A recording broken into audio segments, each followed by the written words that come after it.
I didn't plan to play piano that night. For 3 years, I'd walked past the Steinway in Sterling Tower's lobby, past the gleaming black lacquer, the brass pedals that caught lobby lights like promises, and kept my head down. Maintenance workers don't touch the art. We fix what breaks and disappear. But Sophie pulled at my sleeve with those brown eyes, her mother's eyes, wide and hopeful in a way that made my chest ache. "Daddy, can you play? Just one song so I can sleep." The Christmas party swirled around us. Executives in designer suits clustered near the champagne fountain. Administrative staff laughed too loud, grateful for premium alcohol and a night pretending the hierarchy didn't exist. Someone had draped the marble pillars in white lights that cascaded like frozen waterfalls, and the scent of pine and cinnamon covered the usual smell of floor wax and ambition. My right hand trembled as I sat down. The scars caught the chandelier light, spiderweb patterns where surgical steel had tried and failed to restore what falling equipment had pulverized. 12 years ago, this hand had promised concert halls. Now it could turn a wrench, replace fluorescent tubes, snake a clogged drain. The nerve damage made fine motor control a gamble. I closed my eyes and began playing Midnight Echo. The melody emerged like rain on glass, each note placed with a precision that defied the ruined tendons. I'd written this 16 years ago for a girl who never knew I existed, poured everything I felt into music because words had always failed me. 8 bars Daniel Cross started but couldn't finish.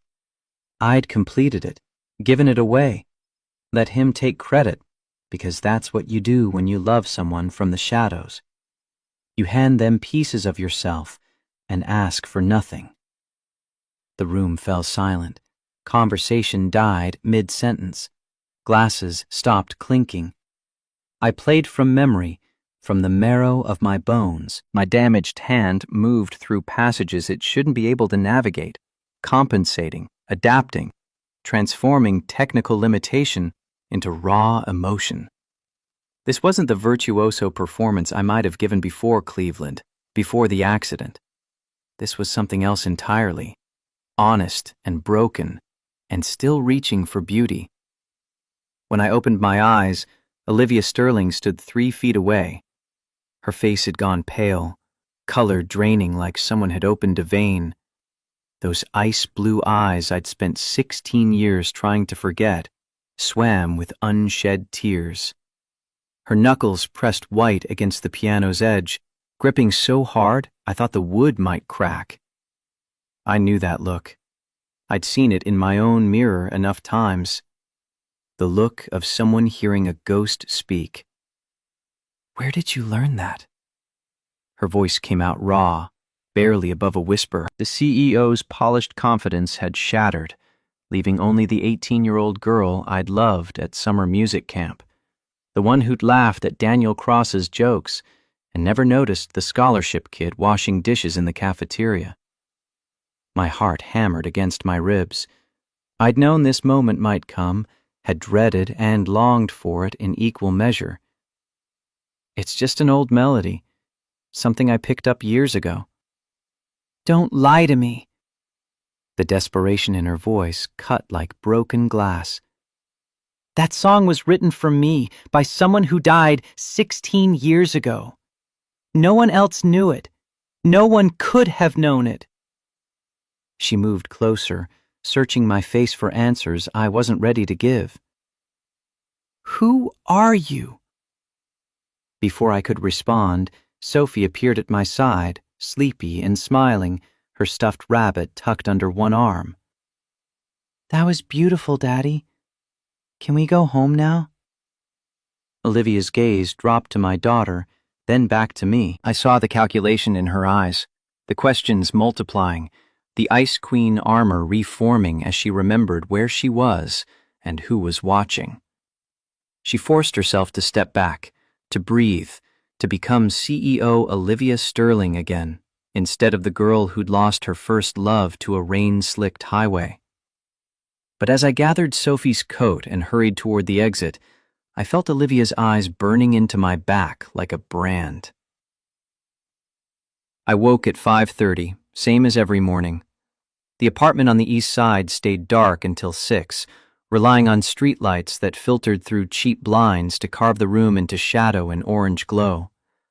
Sophie slept in the bedroom, the only bedroom, while I took the pull-out sofa that had belonged to Rachel's parents before the cancer, before the medical bills, before everything.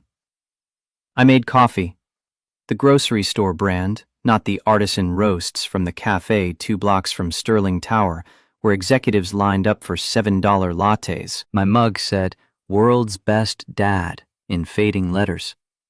Sophie had picked it at a thrift store 3 years ago, spent her allowance on it, presented it like a trophy. I'd held her and cried into her hair while she patted my back and told me it was okay to be sad about Mommy. The city woke slowly outside my window. Delivery trucks rumbled past. A siren wailed in the distance.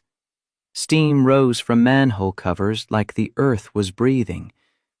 I stood there, watching light creep across buildings, thinking about the piano, about Olivia's face, about 16 years of loving someone who didn't know my name. My toolbox sat by the door. Milwaukee pack-out system, red and black, organized with the precision of someone who'd learned that chaos costs time and time costs money. Socket sets, wrenches, screwdrivers, both Phillips and flathead, a Klein multimeter that had saved my ass more times than I could count. Not glamorous work, but honest, necessary. I looked down at my right hand. The surgical scars ran from wrist to knuckles, raised tissue that had healed badly despite expensive surgeons. 3 operations, $68,000 in medical bills that insurance fought tooth and nail not to cover. The settlement from Sterling Productions, $75,000, just enough to clear the debt with $7,000 left over, had come with papers that said I agreed not to sue, not to talk, not to exist as anything more than a footnote in their liability reports. Richard Sterling's company had destroyed my career to save a few $1,000s on proper equipment. And now I worked in his daughter's building, fixing the toilets of people who earned in bonuses what I made in a year. Sophie emerged from the bedroom at 6:45, hair a wild tangle of dark curls, pajamas twisted from restless sleep. "Morning, Daddy. Is today the Christmas party?" "That was last night, sweetheart. You fell asleep during the car ride home." She climbed into my lap, small and warm and smelling of the strawberry shampoo we bought in bulk. "Did I miss it? Did you play piano?" "You were there for the piano part. You asked me to play, remember?" Her eyes lit up with fractured memory. "Oh, yeah. And you were so good, and everyone was quiet, and the nice lady with the pretty hair came over." My stomach tightened. "What nice lady?" "The one who let us use the fancy elevator when my knee was bleeding. She was watching you play, and she looked like she was going to cry, but happy crying, not sad crying." Out of the mouths of children. Sophie saw the world with a clarity that made lying impossible. We took the bus to Sterling Tower. Sophie pressed her nose against the window, watching the city scroll past. Bodega gates rolling up, food carts setting up for the breakfast rush, business people in their winter coats walking fast like the cold might catch them if they slowed down. This early, the bus smelled like industrial cleaner and the sweat of night shift workers heading home. Sterling Tower rose 47 stories, all glass and steel ambition. I'd helped maintain it for 3 years, knew every electrical panel, every HVAC unit, every pipe that carried water or waste through the building's guts. The structure was sound, built in the 90s when codes actually meant something. But the fixtures needed constant attention, toilets that ran, lights that flickered, thermostats that fought the seasons. I dropped Sophie at the daycare on the ground floor. The program cost $300 a week, more than my rent used to be before we moved to the smaller place. But Sarah Chen had quietly adjusted the subsidy structure 6 months ago, reclassifying maintenance staff as essential building operations to make it affordable. I didn't know that yet. I thought I'd just gotten lucky with the timing. The daycare supervisor, Mrs. Patterson, greeted Sophie with genuine warmth. "Good morning, sunshine. We're making snowflakes today." Sophie hugged my leg before running off to join the other kids. I watched her go, this piece of Rachel and me, so much braver than either of us had been at her age. 7 years old and already teaching me about courage. My supervisor, Frank Morrison, no relation to Tom, the security chief, handed me the day's work orders. 17 fluorescent tubes in the conference rooms on 12. Toilet running constantly in the women's room, 8th floor. HVAC making weird noises, 5th floor executive suite. "Hayes, we got complaints about the 5th floor temperature.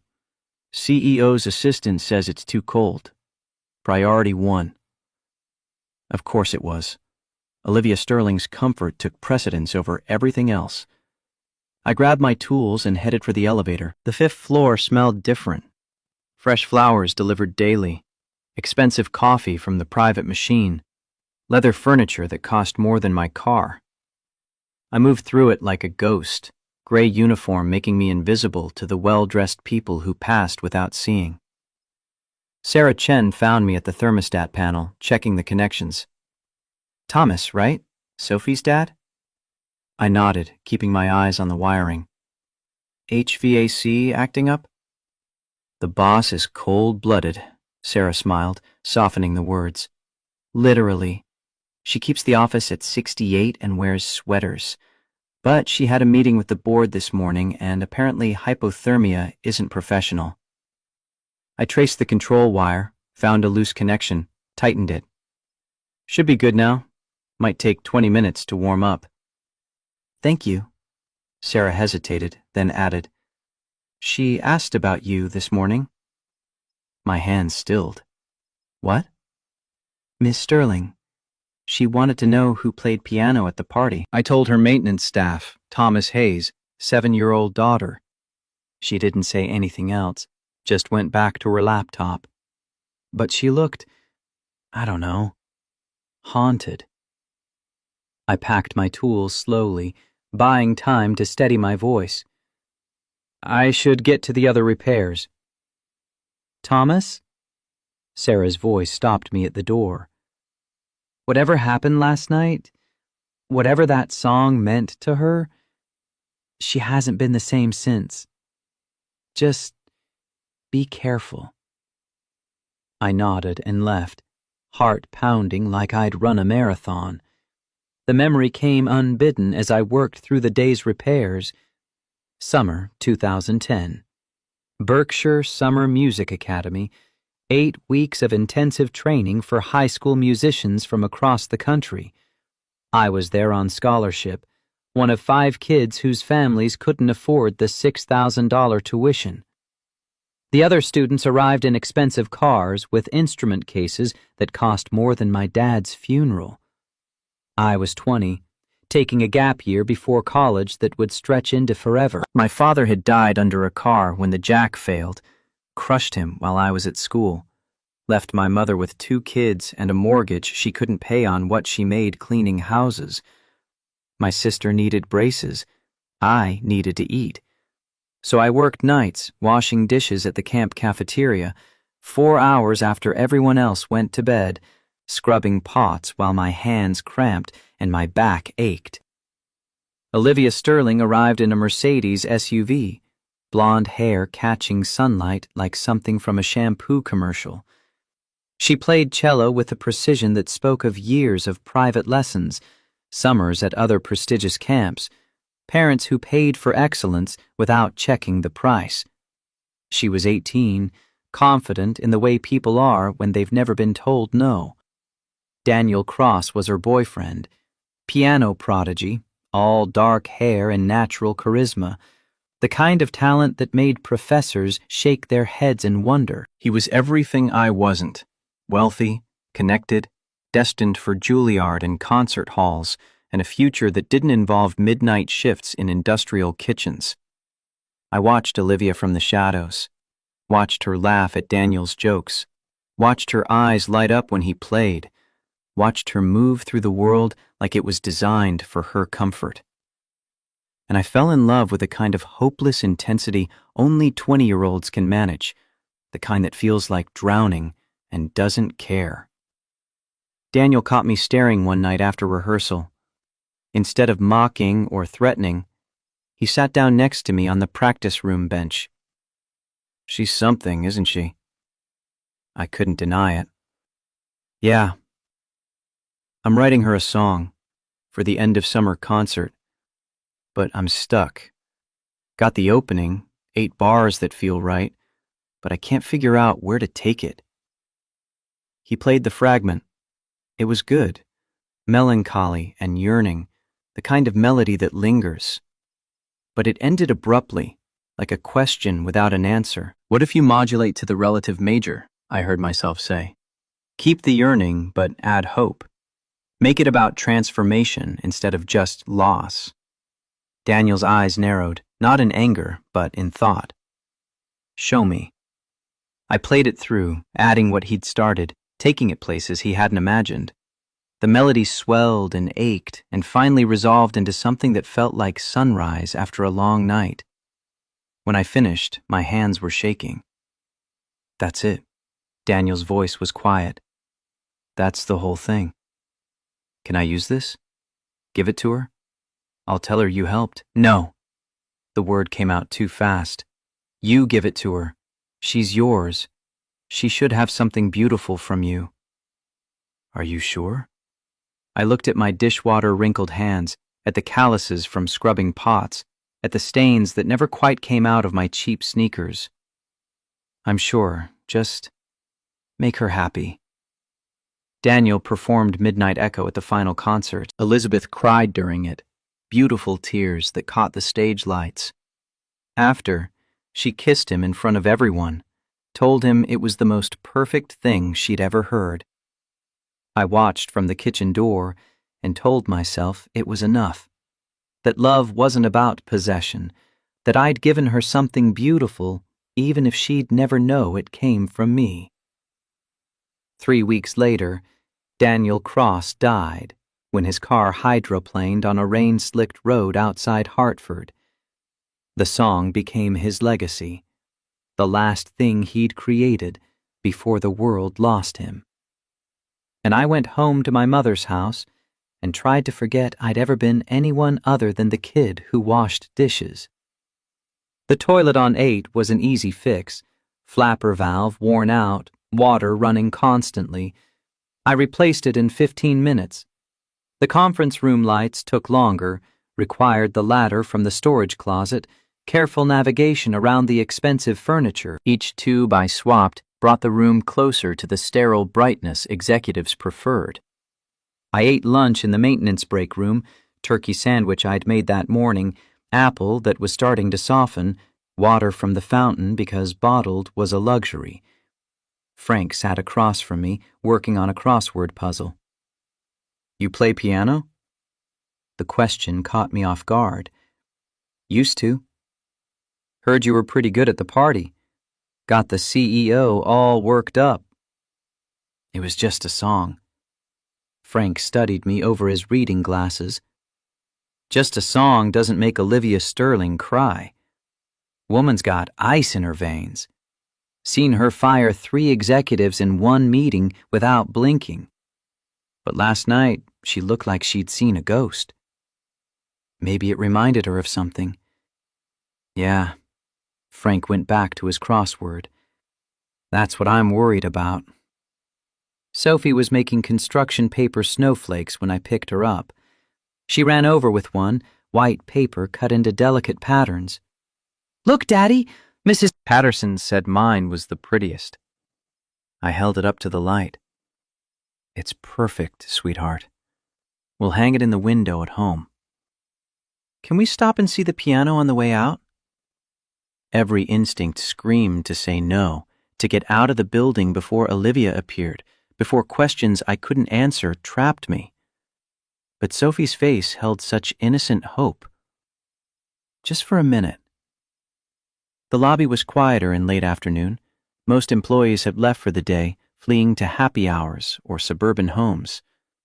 The Steinway sat there like a monument, lid closed, untouchable. Sophie pressed one key gently, listening to the note fade. It sounds lonely. Pianos are meant to be played. Then why don't you play it more? You're so good, and it makes people happy. How do you explain fear to a 7-year-old? How do you tell her that touching those keys meant risking everything? The job, the insurance, the stability she needed. That every time I played, I was reminded of what I'd lost, what I'd never be again. It's complicated, baby. That's what grown-ups say when they're scared. Out of the mouths of children. Sophie saw through me with the clarity only kids possess before life teaches them to accept comfortable lies. We were heading for the exit when I heard her voice.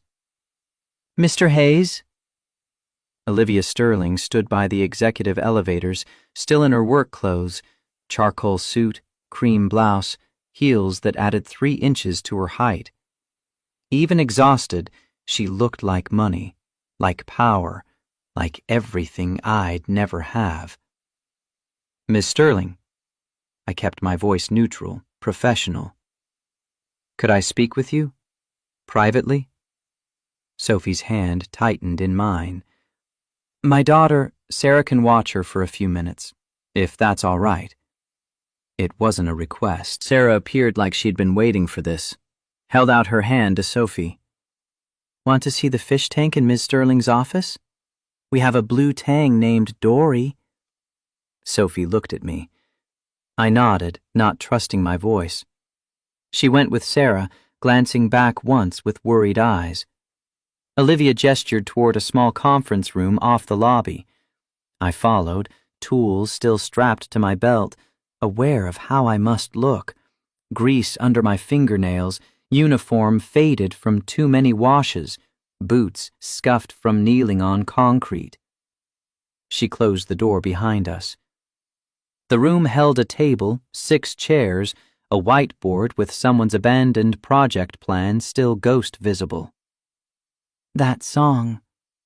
She didn't sit, didn't offer small talk, just went straight to the wound. Where did you learn it? Music camp. Long time ago. Which camp? My mouth went dry. Berkshire, summer 2010. Something flickered across her face. Recognition, pain, the past becoming present. You knew Daniel. It wasn't a question, but I answered anyway. Not well. I was kitchen staff, scholarship kid. We didn't exactly run in the same circles. But you learned his song, the one he wrote for me. I heard him practicing it. Good melody. Stuck with me. Daniel never played it for anyone before the final concert. He said it was a surprise, something special just for me. Her voice sharpened. So how did you know it well enough to play it perfectly 16 years later? The lie stuck in my throat. I'd spent 16 years hiding, protecting the truth, telling myself it didn't matter. But standing here with Olivia 3 feet away, ice blue eyes demanding honesty, I couldn't do it anymore. I should go. Sophie's waiting. Please. The word came out raw, stripped of CEO polish. That song is all I have left of him. If you know something, anything about how he wrote it, where it came from, I need to understand. Why does it matter?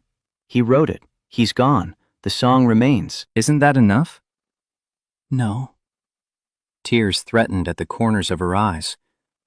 Because for 16 years, I've built my life around the memory of a boy who loved me enough to write something that beautiful. And if that was a lie, if any of it was a lie, then I don't know who I am anymore. The pain in her voice shattered something in my chest. This wasn't the CEO, the Ice Queen, the woman who'd built an empire on her father's ashes. This was the 18-year-old girl who'd lost everything when Daniel's car left the road. It wasn't a lie. The words came out before I could stop them. Daniel did write it for you. The opening, the foundation, the heart of it, that was all him. He loved you. That part was real. But I closed my eyes, felt the weight of 16 years pressing down. But he got stuck. Couldn't figure out the ending. He asked for help from another student, someone who completed it. Who? Does it matter? Yes. She stepped closer, because that person knew me through Daniel's eyes, knew what he felt, and I need to know who carried that secret all these years. The door opened before I could answer. Preston Shaw stood in the threshold, expensive suit crisp despite the late hour, smile sharp as a knife. Olivia, we have dinner reservations in 20 minutes. You're not dressed. I'm busy, Preston. With maintenance? His eyes raked over me with barely concealed contempt. Surely whatever plumbing emergency this is can wait until morning.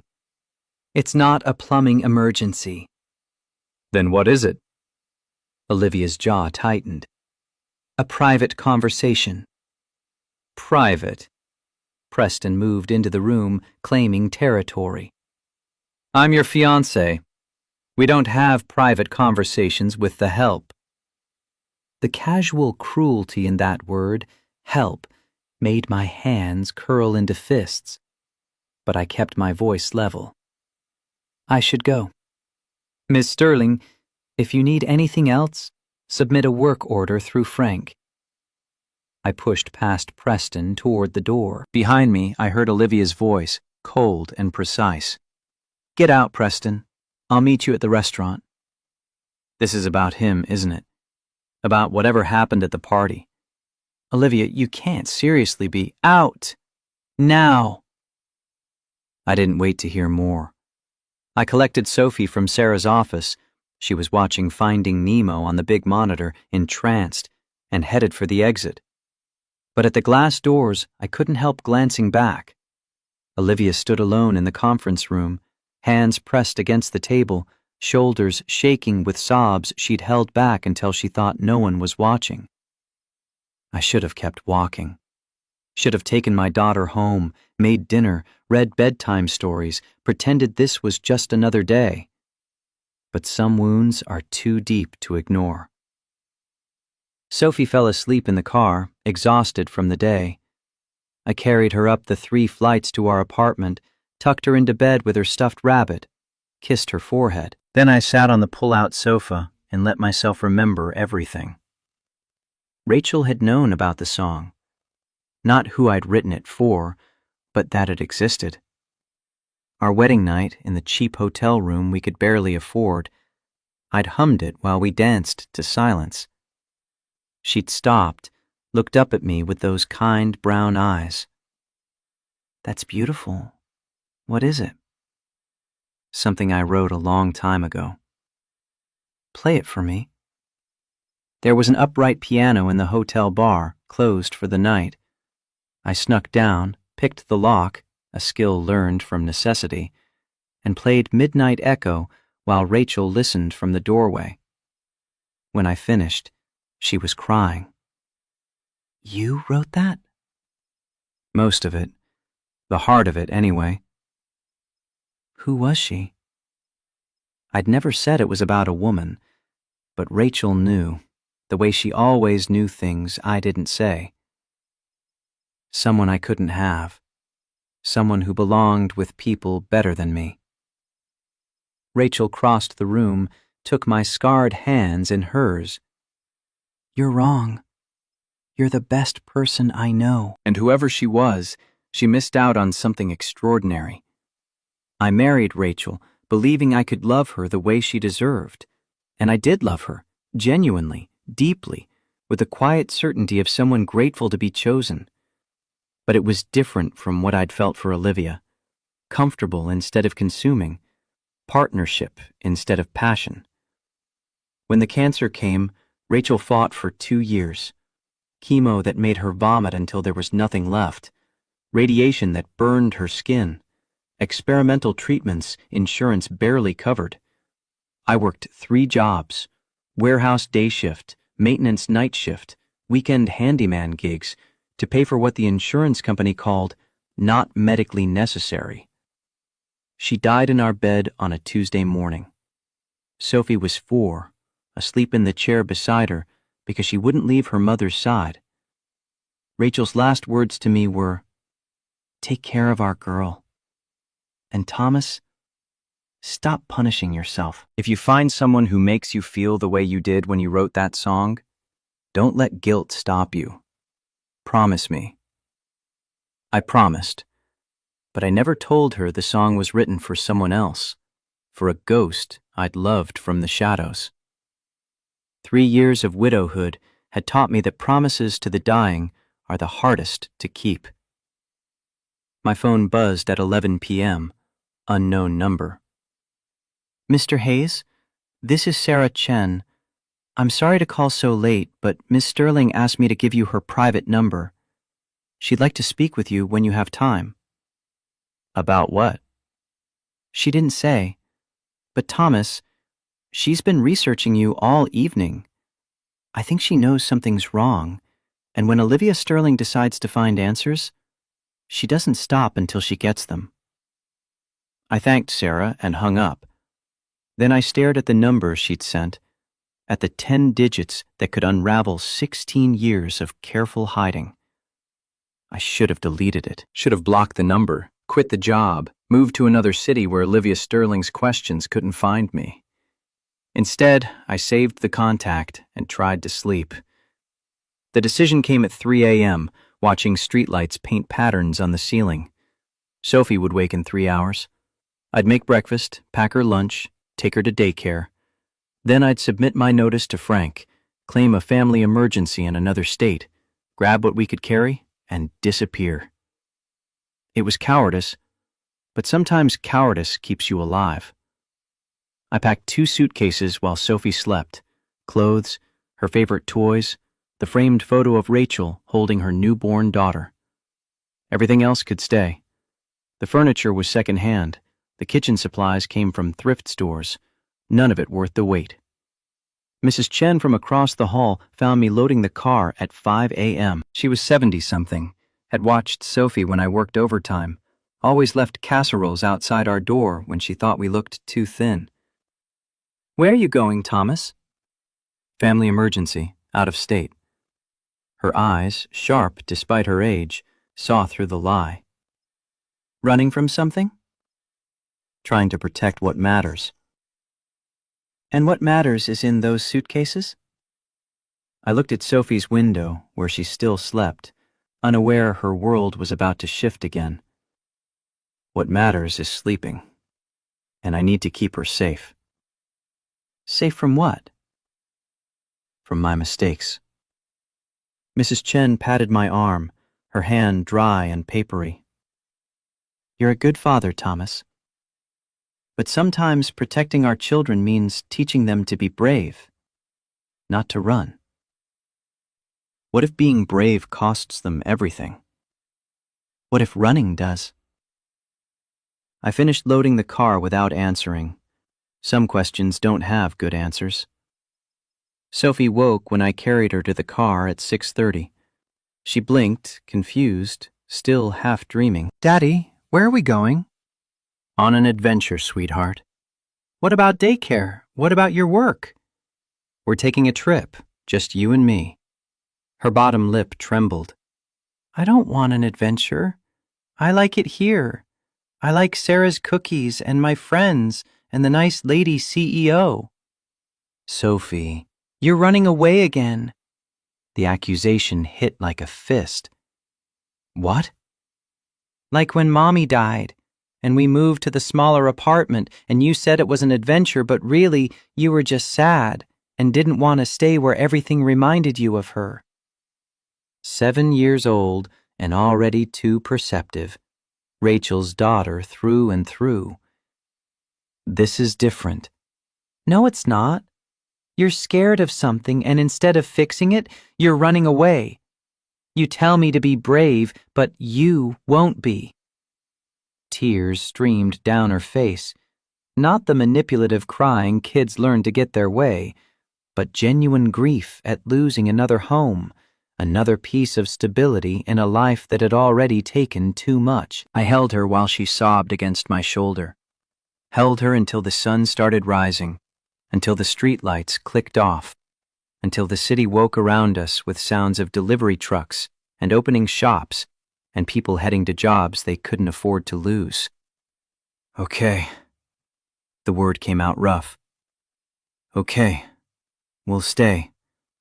But Sophie, if things get complicated, if Daddy has to answer hard questions, then you be brave, like you always tell me.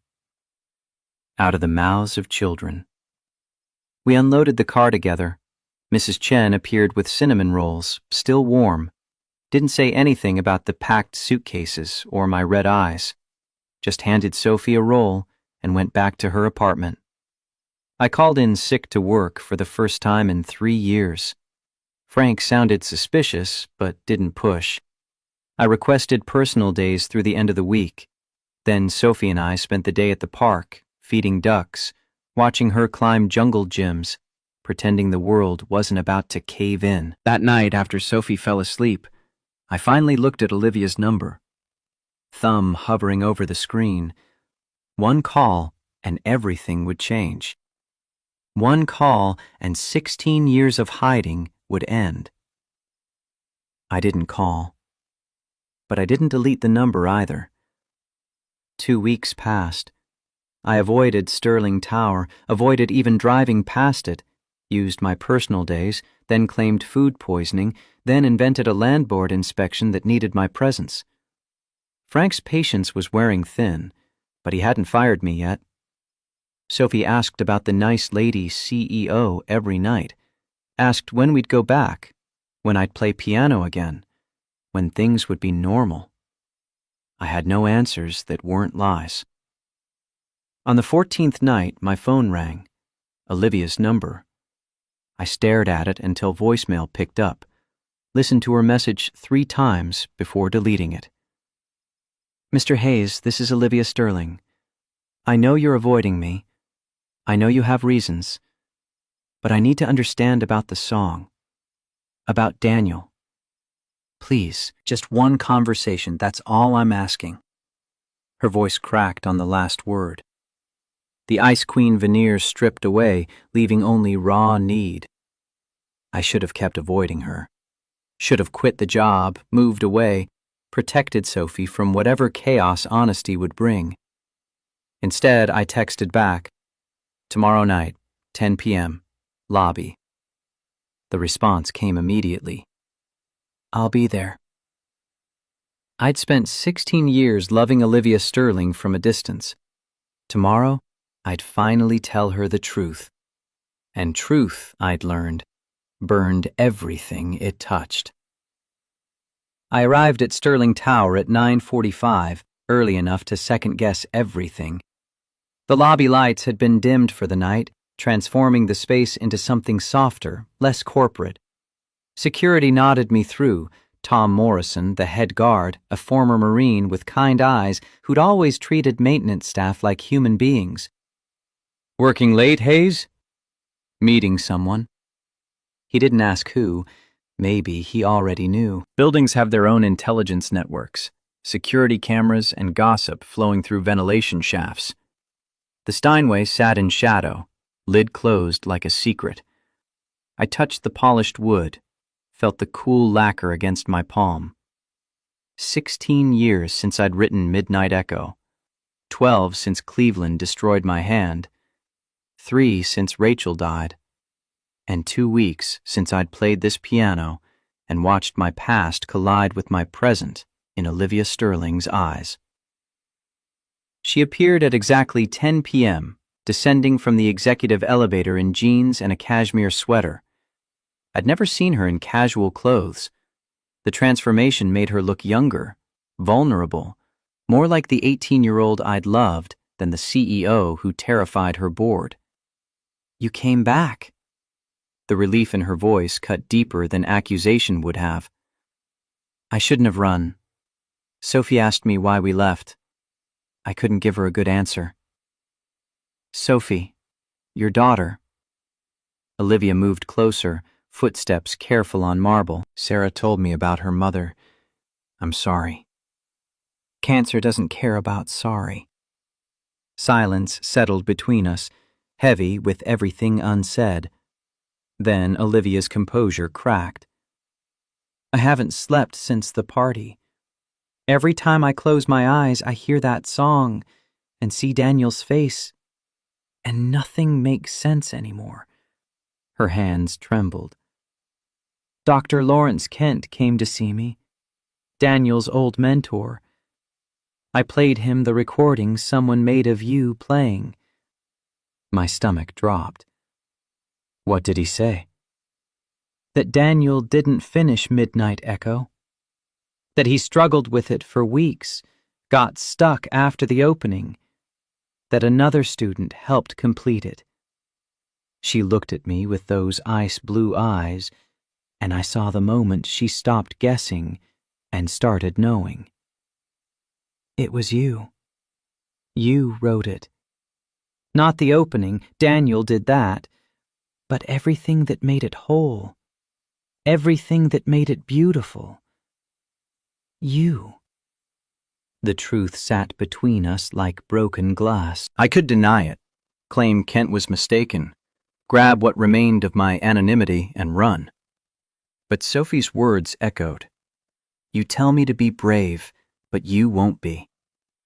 Yes, it was me. Olivia's knees buckled. She gripped the piano to steady herself, color draining from her face. "Why? Why would you do that? Why let him take credit?" "Because he loved you and I was nobody." The words came out rougher than I intended. Just some kid who played piano between washing dishes. Daniel was everything. Talented, wealthy, destined for greatness. You belonged with someone like him. So you wrote him a love song to give to me? I wrote you a love song. Daniel just delivered it. Her breath caught. You didn't even know me. I knew enough. Knew you laughed at his jokes. Knew you played cello like you were having a conversation with God. Knew the way light caught your hair during afternoon rehearsals. I forced myself to meet her eyes. Knew I could never be what you needed. What I needed? Olivia's voice sharpened with something between anger and anguish. What makes you think you knew what I needed? Because I saw how you looked at Daniel. Like he hung the stars. And I saw how you didn't look at me at all. I didn't know you existed. Exactly. The single word carried 16 years of resignation. You were supposed to be with someone brilliant, someone who fit in your world. I was the scholarship kid who smelled like industrial soap and couldn't afford new shoes. Love doesn't fix that kind of distance. Olivia stared at me like I'd spoken a foreign language. You've been in love with me for 16 years? It wasn't a question, but I answered anyway. Yes. And you never said anything? Never reached out after Daniel died? Never tried to tell me the song was yours? Just, what? Watched from the shadows while I built my whole identity around a lie? It wasn't a lie. Daniel loved you. The song was his gift, even if I helped finish it. And after he died, my throat closed around the words. You had something beautiful to hold on to. Why would I take that away? Because it was yours. It was never mine. I gave it away the moment Daniel asked if he could use it.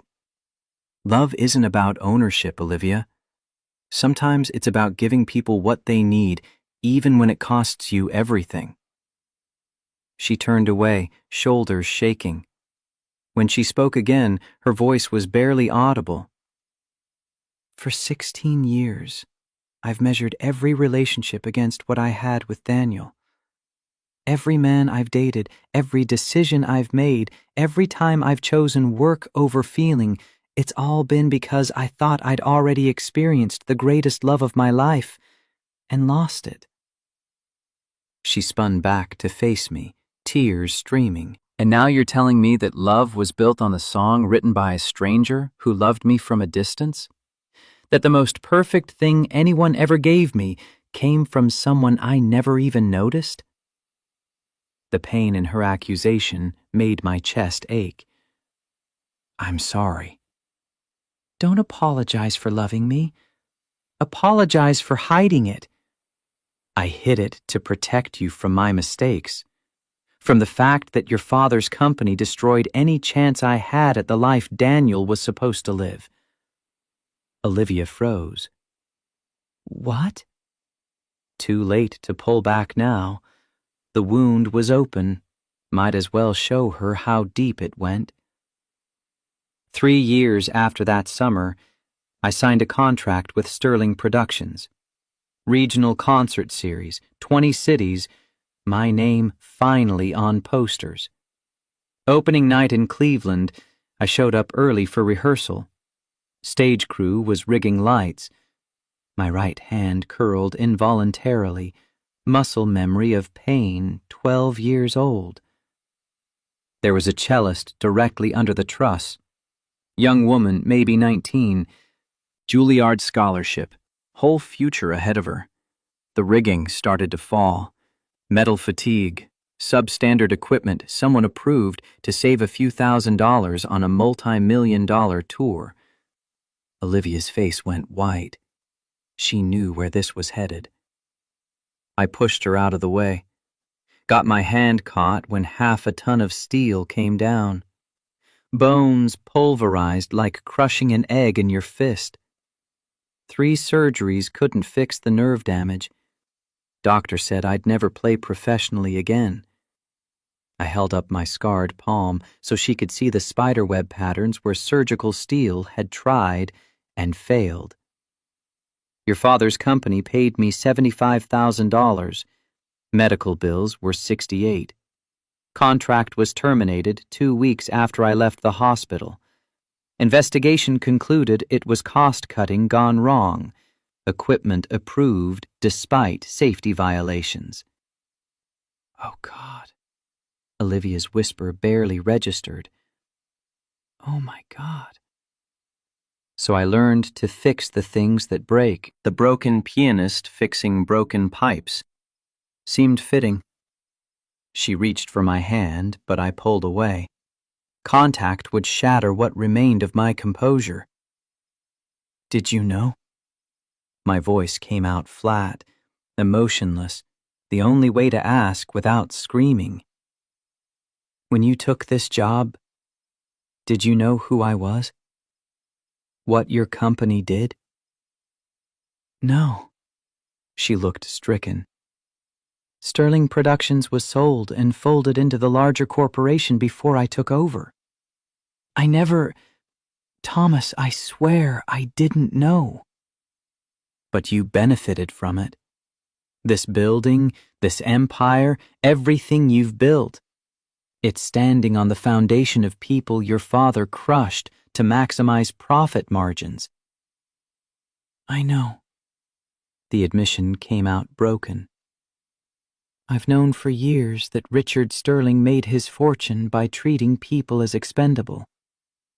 I told myself I was different, that I ran things ethically, that the sins of the father didn't transfer to the daughter. Her laugh held no humor. But you're right.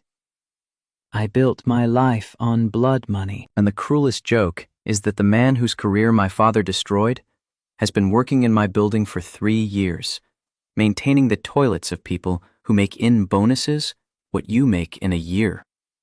I needed the job. Benefits, health insurance, stability for Sophie. After Rachel got sick, my voice cracked.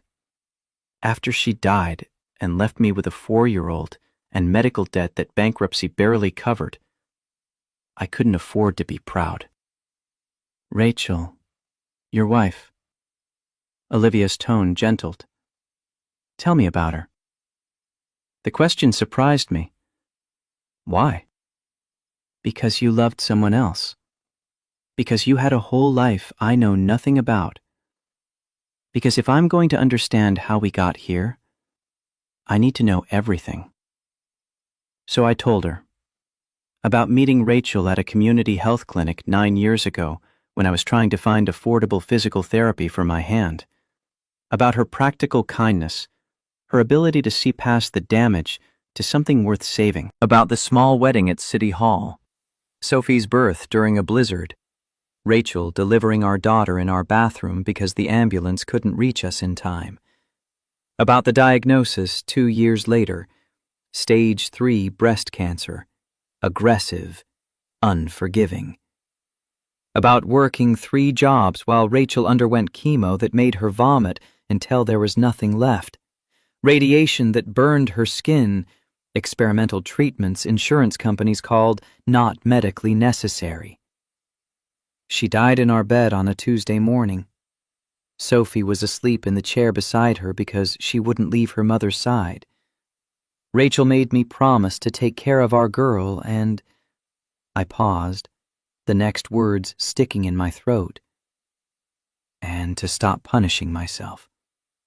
She said if I ever found someone who made me feel the way I did when I wrote that song, I shouldn't let guilt stop me. She knew about Midnight Echo? Knew I'd written something for someone else. Didn't know who. On our wedding night, I played it for her, and she just understood. That's who Rachel was. She loved me anyway. Olivia sank onto the piano bench, overwhelmed. You've been carrying all of this alone. Sophie carries half of it. She's braver than I'll ever be. Why did you stay? After you figured out I was Richard Sterling's daughter, why didn't you quit? The question had haunted me for 3 years. Because I'm a coward.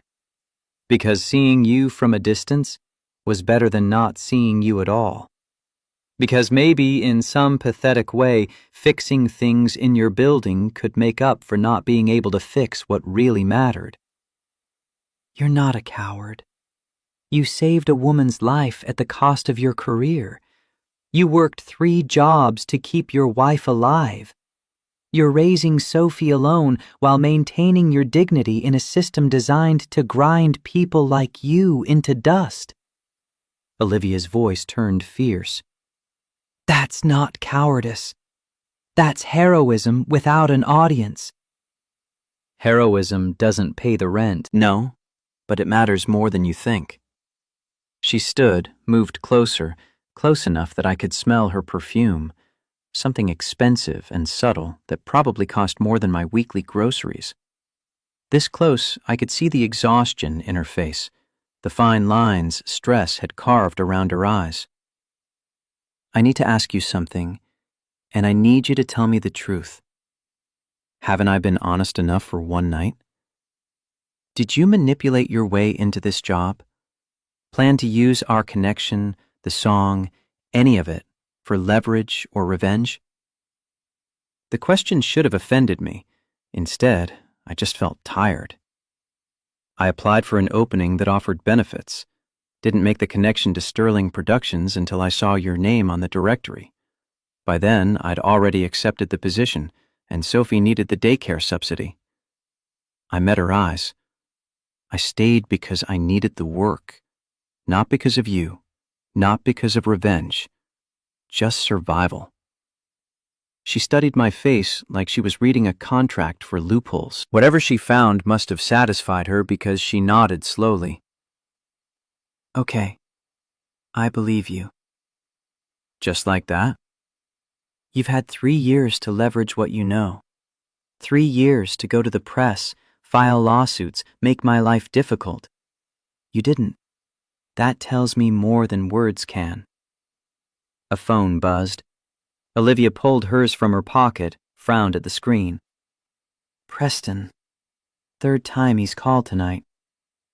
Your fiancé. You should answer. My fiancé is a mistake I'm about to correct. The certainty in her voice surprised me. Because of the song? Because I've spent the last 2 weeks researching you, Thomas Hayes. Or trying to. You're remarkably invisible. No social media, minimal digital footprint, like you're trying to disappear. But I found enough. Found the contract with Sterling Productions.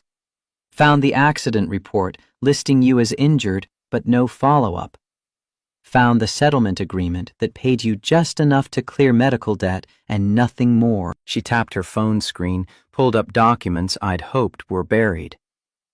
Found Preston's financials, or rather, what my forensic accountants found when I asked them to dig deeper into the merger he's been pushing. My confusion must have shown because she continued. Preston Shaw has been embezzling from his investment firm for 18 months. $42 million hidden in shell companies and false projections. The merger he's so eager for? It's not about building an empire. It's about accessing Sterling Capital accounts to cover his theft before investors notice. Jesus. The wedding was never about love.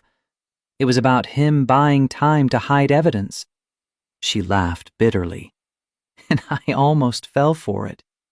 Almost married a criminal because I was too frozen emotionally to recognize when someone was using me. What are you going to do?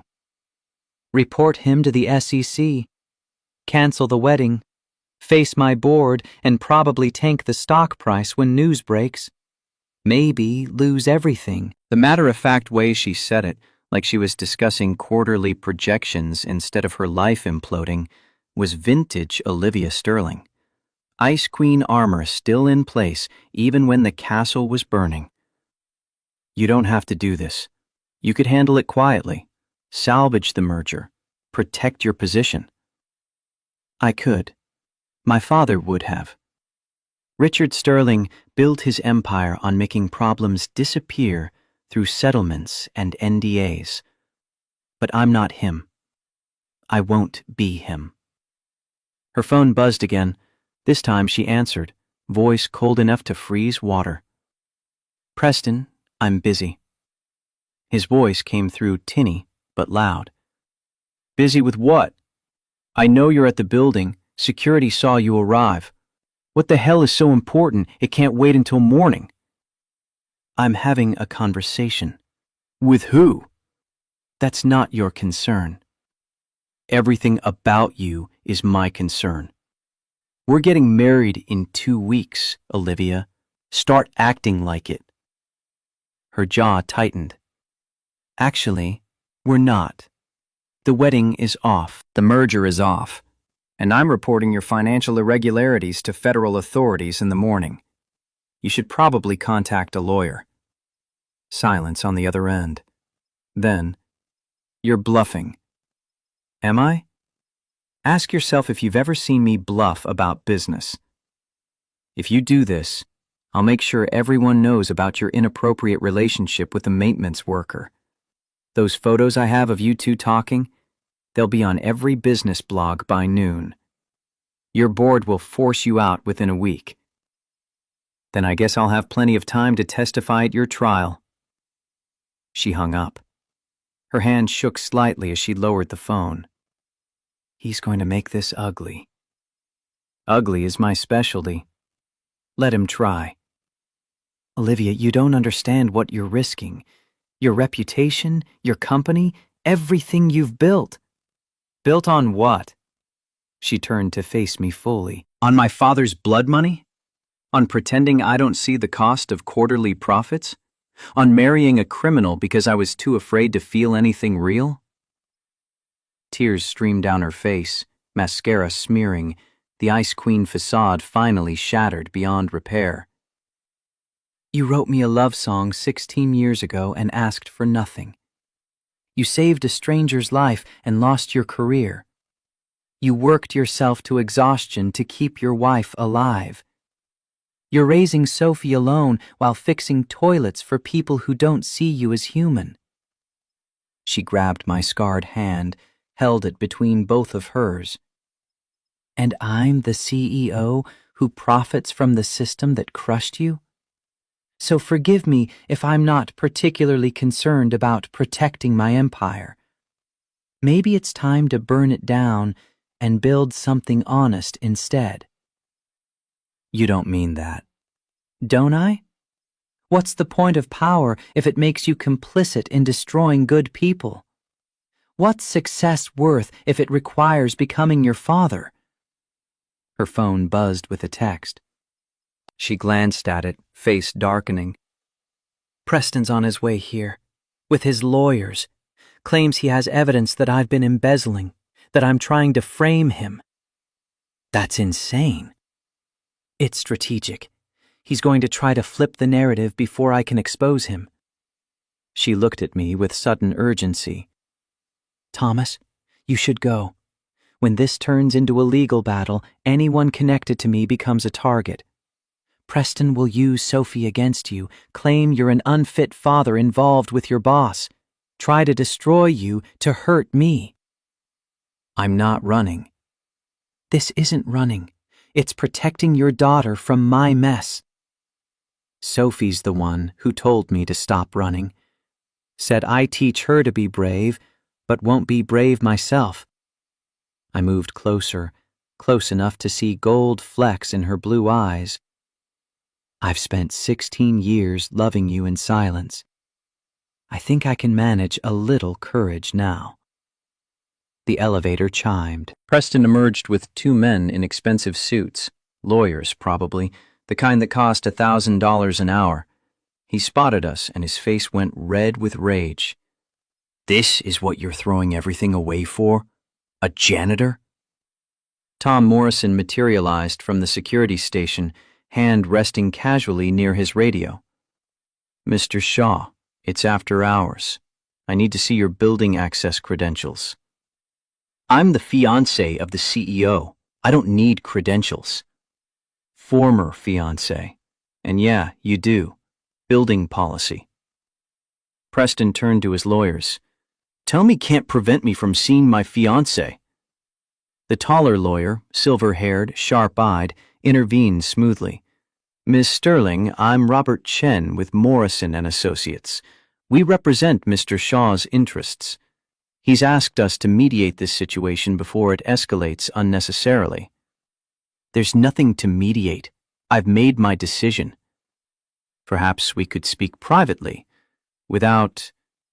His gaze flicked to me with barely concealed disdain. Without third parties present. Thomas stays. Ms. Sterling, we have documentation that suggests serious financial improprieties at Sterling Capital. Transfers that only someone with CEO-level access could authorize.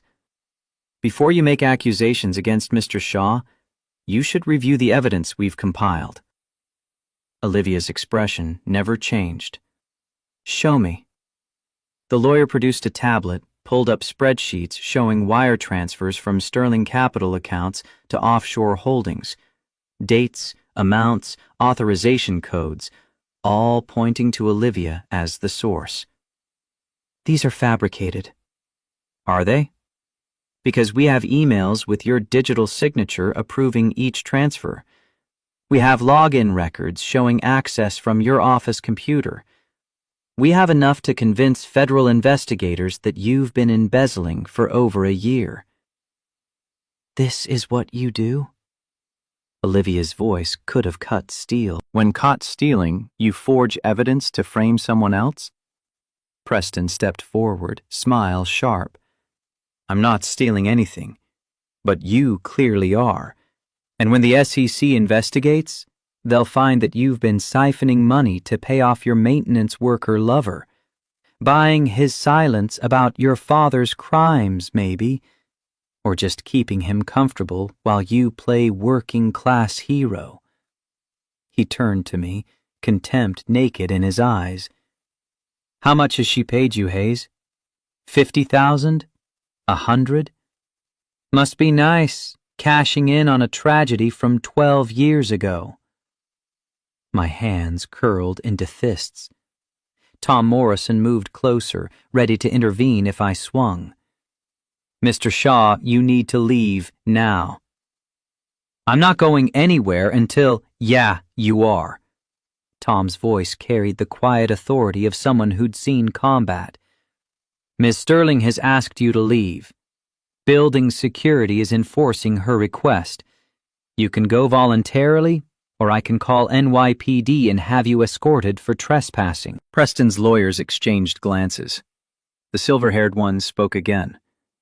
Miss Sterling, we'll be filing emergency motions in the morning to freeze Sterling Capital accounts, pending investigation of the alleged fraud. We'll also be requesting immediate board review of your fitness to serve as CEO. Do what you need to do. I'll be filing my own motions exposing Preston's actual embezzlement. May the best evidence win. They left under Tom's watchful eye. When the elevator doors closed, Olivia's shoulders sagged like puppet strings cut. They're going to make this a nightmare. Drag it through the courts for months, leak damaging stories to the press, turn my own board against me. Can you prove the evidence is fake? Eventually, but the damage will be done by then. Investors hate uncertainty. Stock price will tank. Board will probably force me out regardless of guilt. She sank onto the piano bench, head in her hands. I should have kept my mouth shut. Married Preston, completed the merger, played the game the way my father taught me. I sat beside her, close but not touching. Your father's game destroyed people, including me. You really want to win by his rules? Winning by honest rules might cost me everything. Everything you built on his foundation. Maybe it's time to start over with something clean. She looked at me with eyes that had seen too much, aged a decade in 2 weeks. You make it sound simple. It's not simple. It's just necessary. I thought about Rachel on her deathbed, about Sophie asking why I was running, about 16 years of hiding. Sometimes the hardest thing and the right thing are the same thing. Is that what this is? The right thing? I don't know, but it's honest. That's more than you had with Preston. We sat in silence, the building settling around us with creaks and mechanical hums. Outside, the city never slept, sirens wailing, late-night traffic, the constant urban heartbeat. What happens now? Olivia's question hung in the air between us. You fight. Expose Preston's fraud, defend yourself against his counterattack. Face your board with the truth. And you? I keep showing up for work if they'll let me. Keep taking care of Sophie. Keep being someone she can be proud of. She's lucky to have you. I'm lucky to have her. Without Sophie, I would have given up years ago. Olivia's hand found mine, fingers tracing the scars on my palm with careful gentleness. Does it still hurt? Sometimes. Cold weather makes it ache. Playing piano too long causes cramping. But it works well enough for what I need. You could have been great. Concert halls, recordings, everything Daniel was supposed to have. Maybe. Or maybe I would have burned out young. Another cautionary tale about talent without discipline. We'll never know. Don't you resent it? The future you lost? I thought about Cleveland, about the cellist who'd gone on to play with the Boston Symphony, about the choice I'd make again without hesitation. I resent the negligence that made the choice necessary. But the choice itself? No. I saved a life. That matters more than applause. You're a better person than I am.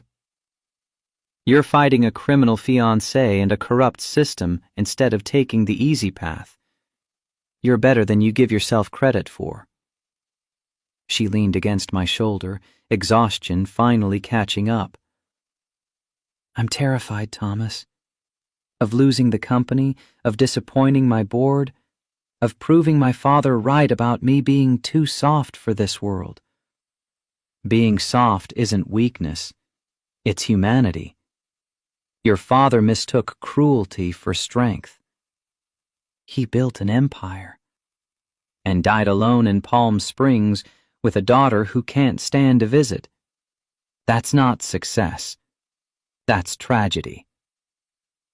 Her phone buzzed again. She ignored it. I should go.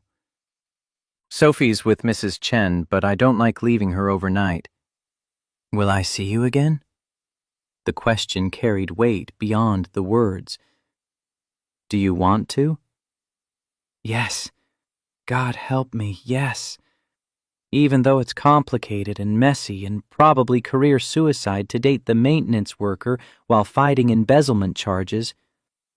I'm not asking you to date me. I'm not asking for anything. What if I want to give you something anyway? I stood, creating necessary distance. Olivia, you're in the middle of a crisis. You're angry at Preston, shaken by what you learned about the song, dealing with your father's legacy. Don't make decisions about us based on that.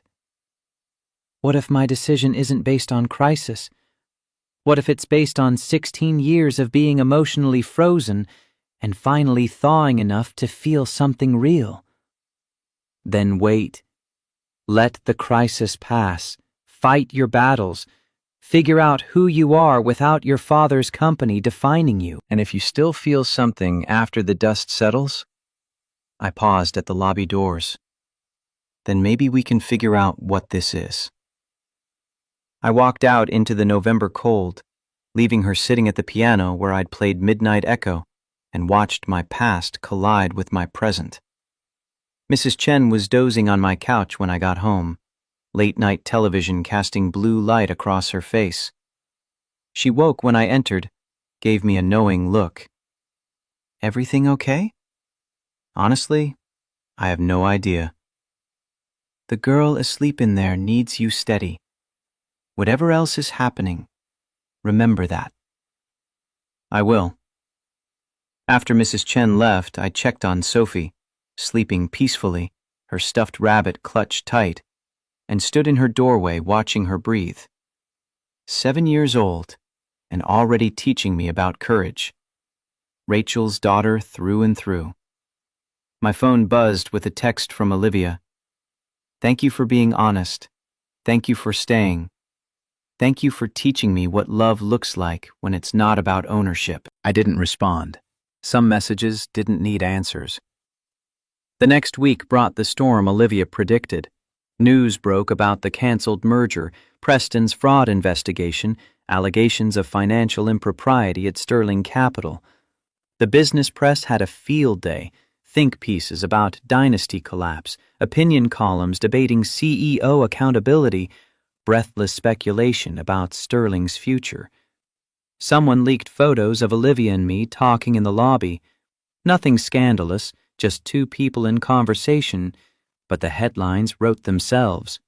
Embattled CEO's secret relationship, and Sterling Capital chief accused of affair with employee. Frank called me into his office 3 days into the media frenzy. Hayes, I need to ask you something, and I need the truth. Are you involved with Ms. Sterling? No. We had a conversation about something personal, that's all.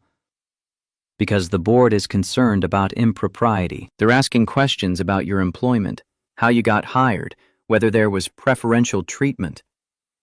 I applied for an open position 3 years ago. Got hired because I'm good at fixing things. No special treatment, no relationship, just work.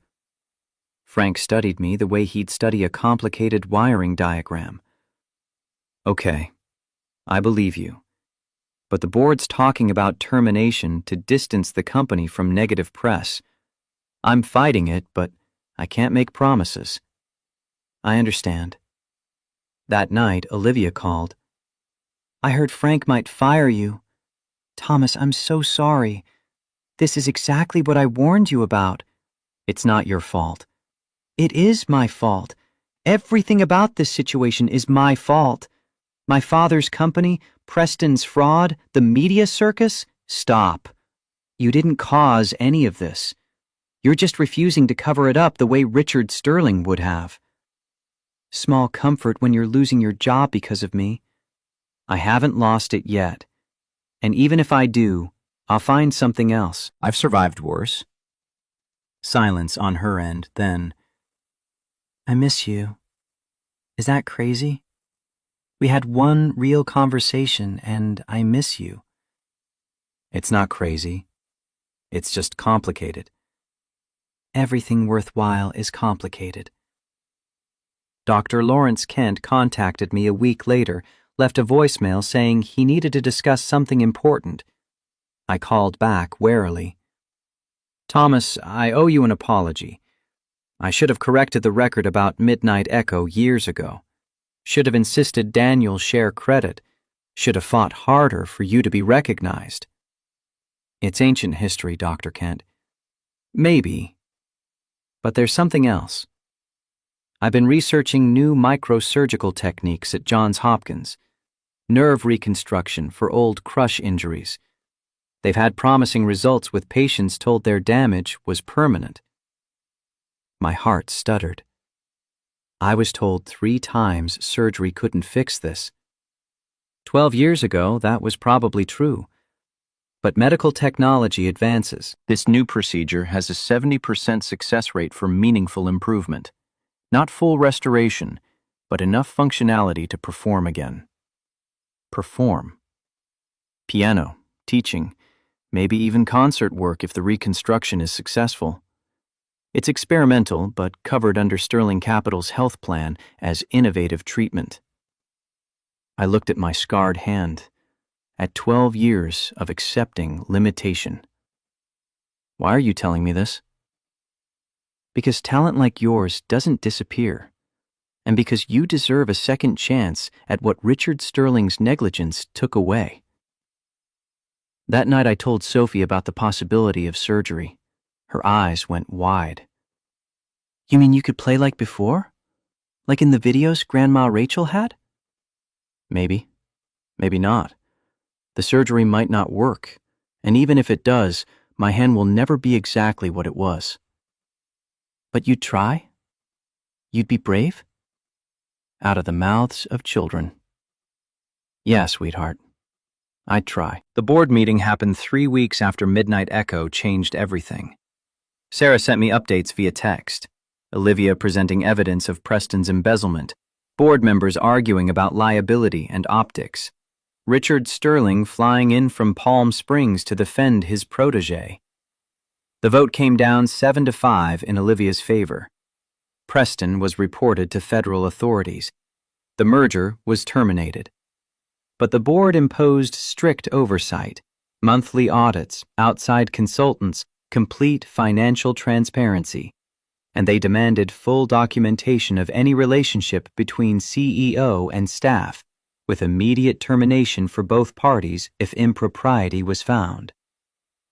Olivia called that night, voice raw from hours of arguing. I won. Sort of. I heard. Congratulations. Doesn't feel like winning. My father didn't speak to me after the vote. Just walked out.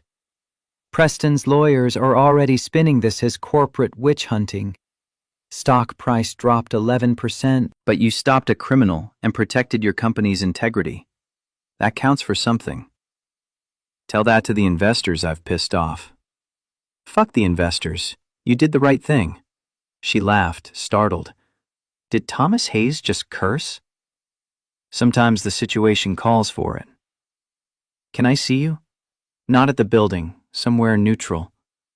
We met at a diner 3 blocks from my apartment. the kind of place with cracked vinyl booths and coffee that came in infinite refills. Olivia looked exhausted, wearing jeans and a sweater, hair pulled back in a simple ponytail.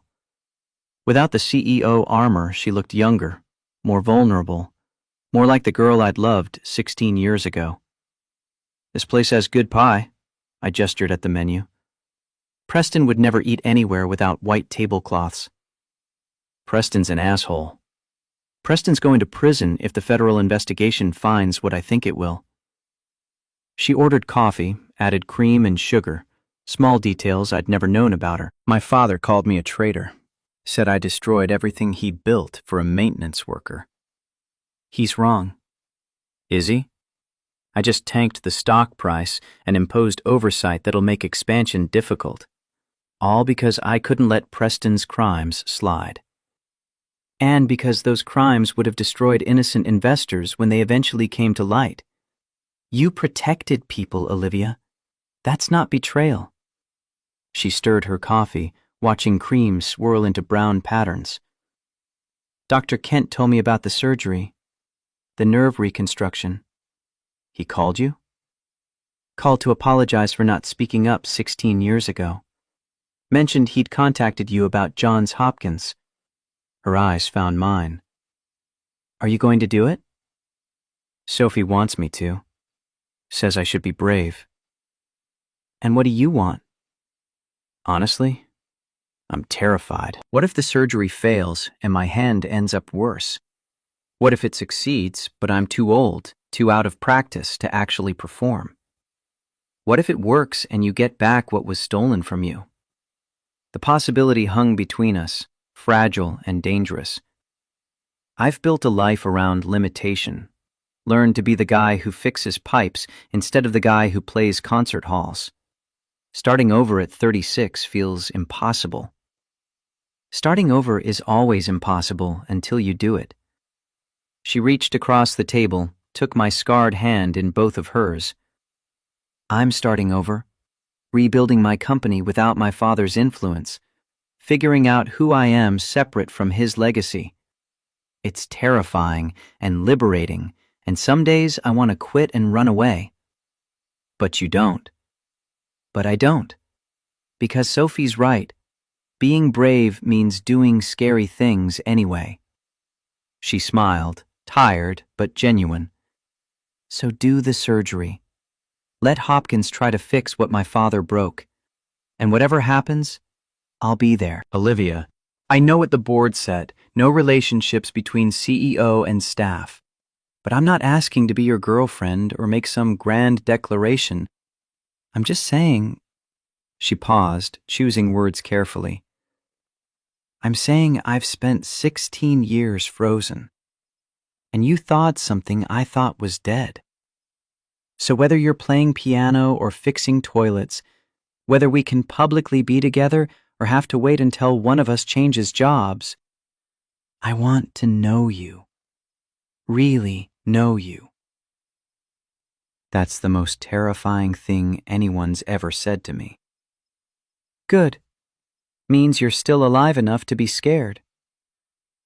We sat in that diner until the waitress kicked us out at closing, talking about everything and nothing, building something fragile and honest between the ruins of our broken histories.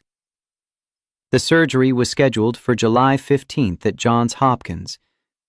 8 hours of microsurgical reconstruction, Doctor. Patricia Moreno, leading a team of specialists who'd spent months reviewing my case files, mapping nerve pathways, planning their approach with military precision. Sophie helped me pack the night before. She folded clothes with careful concentration, tongue poking out the way Rachel's used to when she focused on difficult tasks. Daddy, what if your hand gets all better and you become famous? I won't be famous, sweetheart. Even if the surgery works perfectly, I'm 36 years old. Concert pianists peak younger. But you could teach, like Dr. Kent. He teaches and people respect him. Maybe. Let's see if I can play it all first. She placed my toiletries bag in the suitcase with precision. The nice lady's CEO is coming to visit, right? Ms. Sterling will be there, yes. She's taking time off work to help us. Because she loves you. The casual certainty in Sophie's voice made my chest tighten. It's complicated, baby. No, it's not. She looks at you like Mommy used to look at you. Happy and sad at the same time. Out of the mouths of children. 7 years old and already seeing what I was too afraid to acknowledge. Olivia met us at Penn Station the next morning.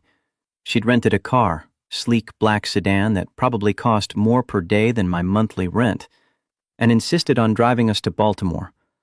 The board's oversight committee had questioned her taking personal time during the Preston investigation, but she told them point blank that micromanaging her calendar was outside their purview.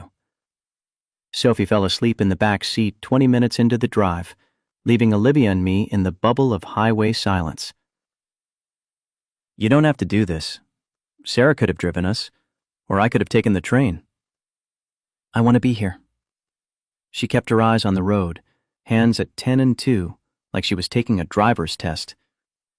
Besides, someone needs to keep you from running away at the last minute. I'm not going to run. You ran from the Christmas party, from our first conversation, from every difficult thing for 3 years. I came back because Sophie made you. She glanced at me, expression softening. Which is exactly why I'm here. To be your Sophie when the fear gets too loud. Johns Hopkins sprawled across East Baltimore like a medical empire. Dozens of buildings, thousands of staff, the kind of institutional weight that came from a century of saving lives. Dr. Moreno met us in the pre-op consultation room, a woman in her 50s with steady hands and eyes that had seen every kind of damage. Mr. Hayes, I want to be clear about expectations. This procedure has a 70% success rate for meaningful improvement, but meaningful varies wildly between patients. Some regain near full dexterity. Others see marginal gains. And there's always risk of making things worse. I understand. Your nerve damage is extensive and 12 years old. Scar tissue is formed. Pathways have atrophied. We'll be rebuilding from compromised foundation. She pulled up imaging on her tablet, showed me the ghost map of my hand's interior. See these gaps? Where nerve signals should flow? We're essentially creating new roads through terrain that's hostile to construction. Sophie leaned forward, studying the images with intense focus. But you can fix it? We can try. Your dad's been doing physical therapy for 3 months to prepare the tissue. He's in the best possible shape for this surgery. But I won't lie to a smart young lady. There are no guarantees. He's brave, though, even when he's scared. Dr. Moreno smiled. That's the only kind of bravery that counts. They took me into pre-op at noon.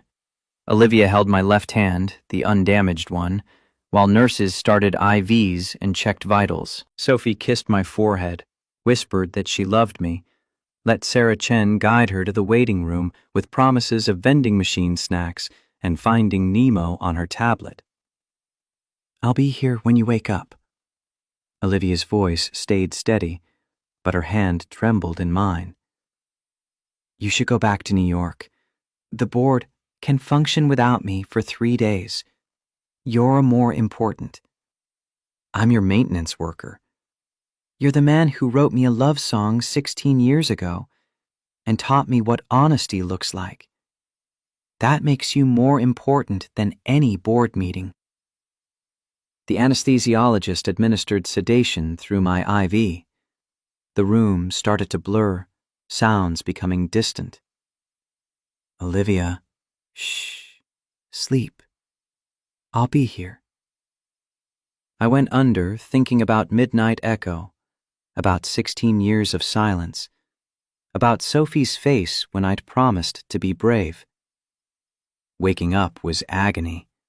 My right hand felt like it was on fire, nerves screaming as they tried to reconnect through surgical reconstruction. Pain medication dulled it to a manageable roar, but couldn't erase it entirely. Olivia was there, asleep in the chair beside my bed, still wearing yesterday's clothes. Sunlight slanted through hospital blinds, marking early morning. She must have stayed all night. "Hey." My voice came out rough, throat raw from intubation. She jerked awake, eyes finding mine with desperate relief. "Hey, yourself. How do you feel?" Like someone took my hand apart and put it back together wrong. "Dr. Moreno says the surgery went well, better than expected. They were able to reconnect nerve pathways they didn't think were salvageable." "That doesn't mean they'll work." "No, but it means there's hope." Sophie burst through the door at 7 a.m., Mrs. Chen trailing apologetically. "They said visiting hours didn't start until 8, but she insisted—" "It's fine." I managed a smile for my daughter. "Hey, sweetheart." She climbed carefully onto the bed, avoiding my bandaged hand, and pressed her face against my shoulder. "You're okay. Sarah said you'd be okay, but I needed to see." "I'm okay. Surgery's done. Now comes the hard part, waiting to see if it worked." "It worked. I know it did." Her faith was absolute, terrifying in its certainty. What if the surgery failed? What if I'd raised her hopes only to crush them when my hand stayed broken? Recovery was brutal.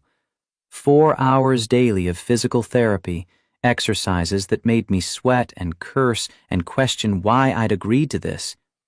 The therapist, a sadist named Marcus who looked like he bench-pressed cars for fun, pushed me to the edge of tolerance and then slightly beyond. "Range of motion is good. Grip strength is returning faster than expected. Can you feel this?" He pressed something sharp against my palm. "Yeah, hurts like hell." "Good. Pain means nerves are working. Try to flex each finger independently." I focused on my index finger, willing it to move. It twitched. Just a tremor, but movement I hadn't managed in 12 years. Holy shit. That's the spirit. Again. Slower this time. By week 2, I could move all 5 fingers independently. By week 3, I could hold a pencil. By week 4, Dr. Moreno cleared me to start piano exercises, nothing complex, just basic scales and finger patterns to rebuild muscle memory. Olivia rented an apartment near the hospital for the recovery period, claimed she was working remotely, but I saw her in video calls with the board, defending decisions, managing the Preston investigation fallout, running her empire from a laptop in a Baltimore rental. Sophie thrived.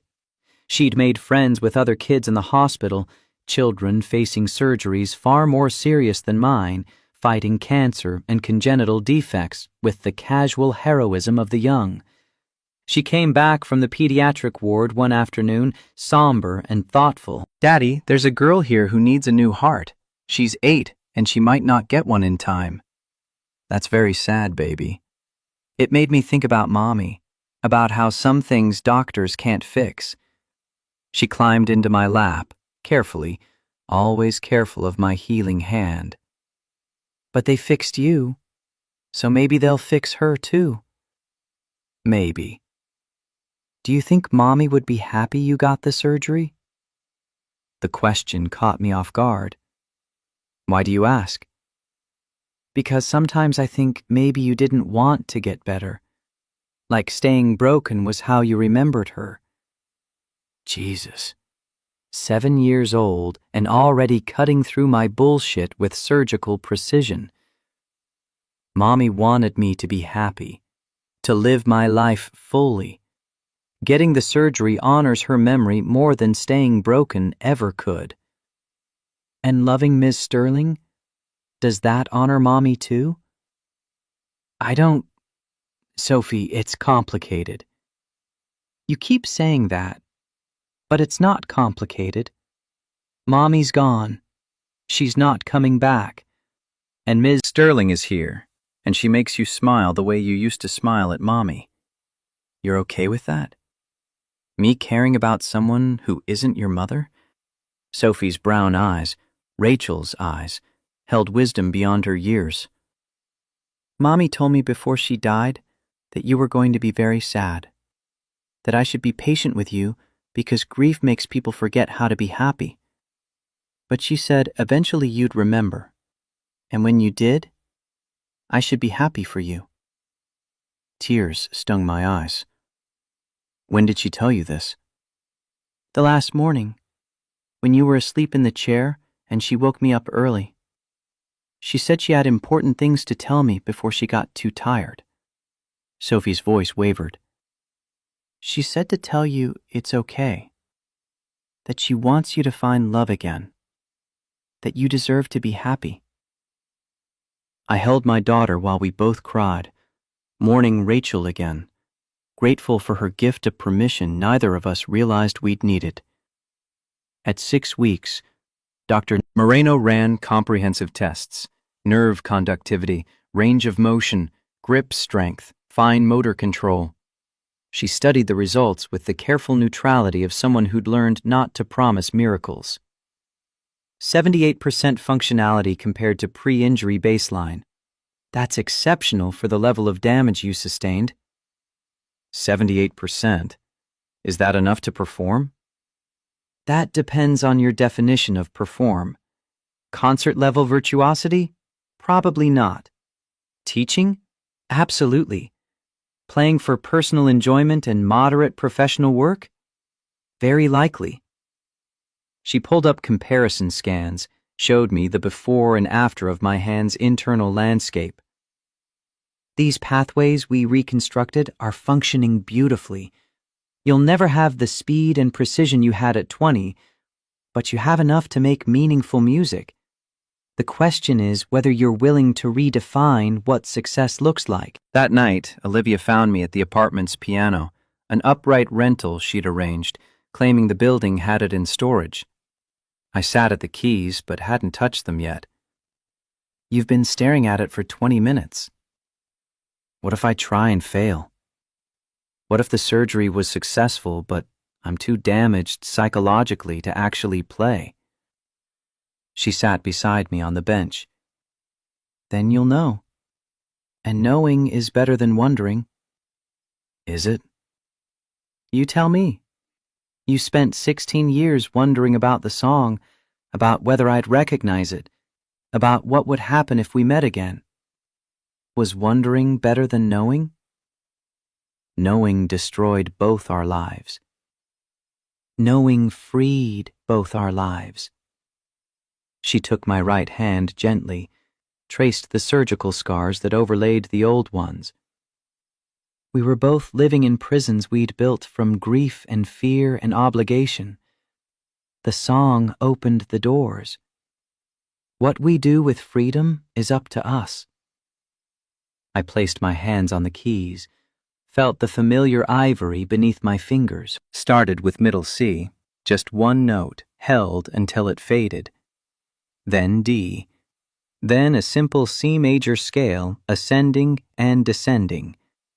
The sound was rough, unpracticed, but it was music. Real music, coming from hands I'd thought were finished. Sophie appeared in the doorway, eyes wide. Keep going, Daddy. I played Midnight Echo.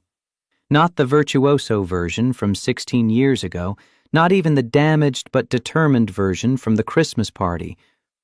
This was something new, halting, imperfect, honest. Every note cost effort.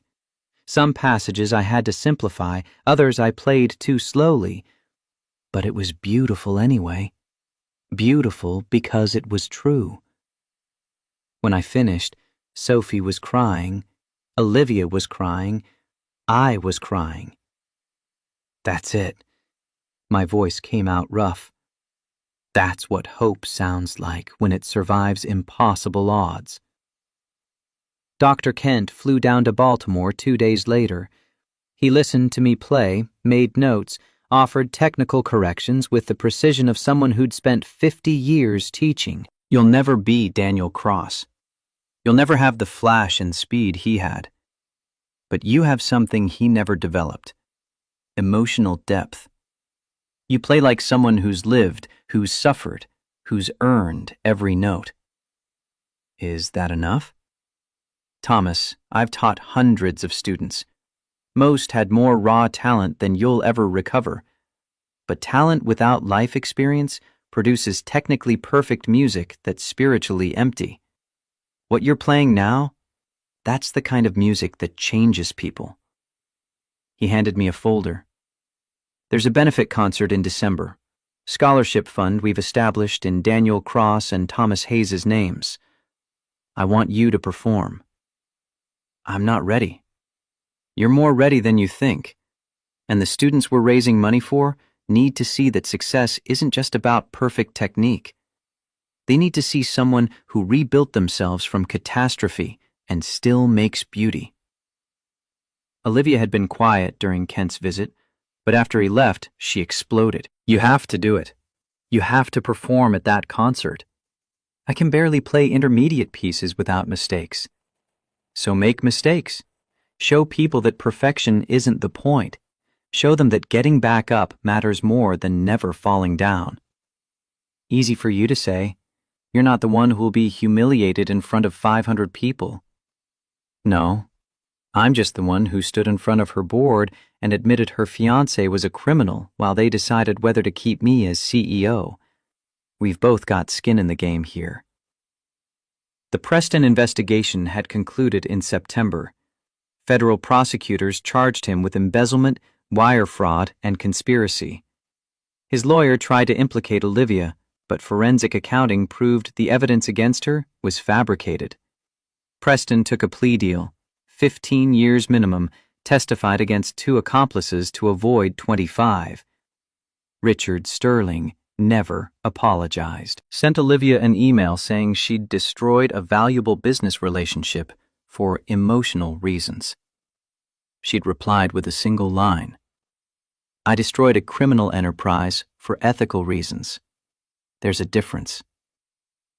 They hadn't spoken since. How do you handle it? I asked. Your father essentially disowning you. By remembering that his approval came with conditions I'm not willing to meet. He wanted a daughter who'd compromise ethics for profit. I wanted a father who valued people over margins. We both wanted things the other couldn't give. Do you miss him? I miss the idea of him, the father I thought I had when I was young, before I understood that his love was transactional. She leaned against me, head on my shoulder. But I don't miss the real Richard Sterling. That man never existed except in my imagination. September brought me back to New York and Sterling Tower. Frank welcomed me back with visible relief. Board wanted to terminate you during the Preston mess. I told them good maintenance workers were harder to find than they thought. Plus, wrongful termination lawsuit waiting to happen. Thanks for going to bat for me. Thanks Sarah Chen. She's the one who documented that you were hired on merit 3 years ago, that there was no preferential treatment, that you're damn good at your job. Board couldn't argue with the file she built. The building felt different. Or maybe I felt different. I still fixed toilets and changed light bulbs and maintained HVAC systems, but now employees nodded when I passed. Word had spread about the surgery, about the concert in December, about the CEO who'd risked everything to expose fraud.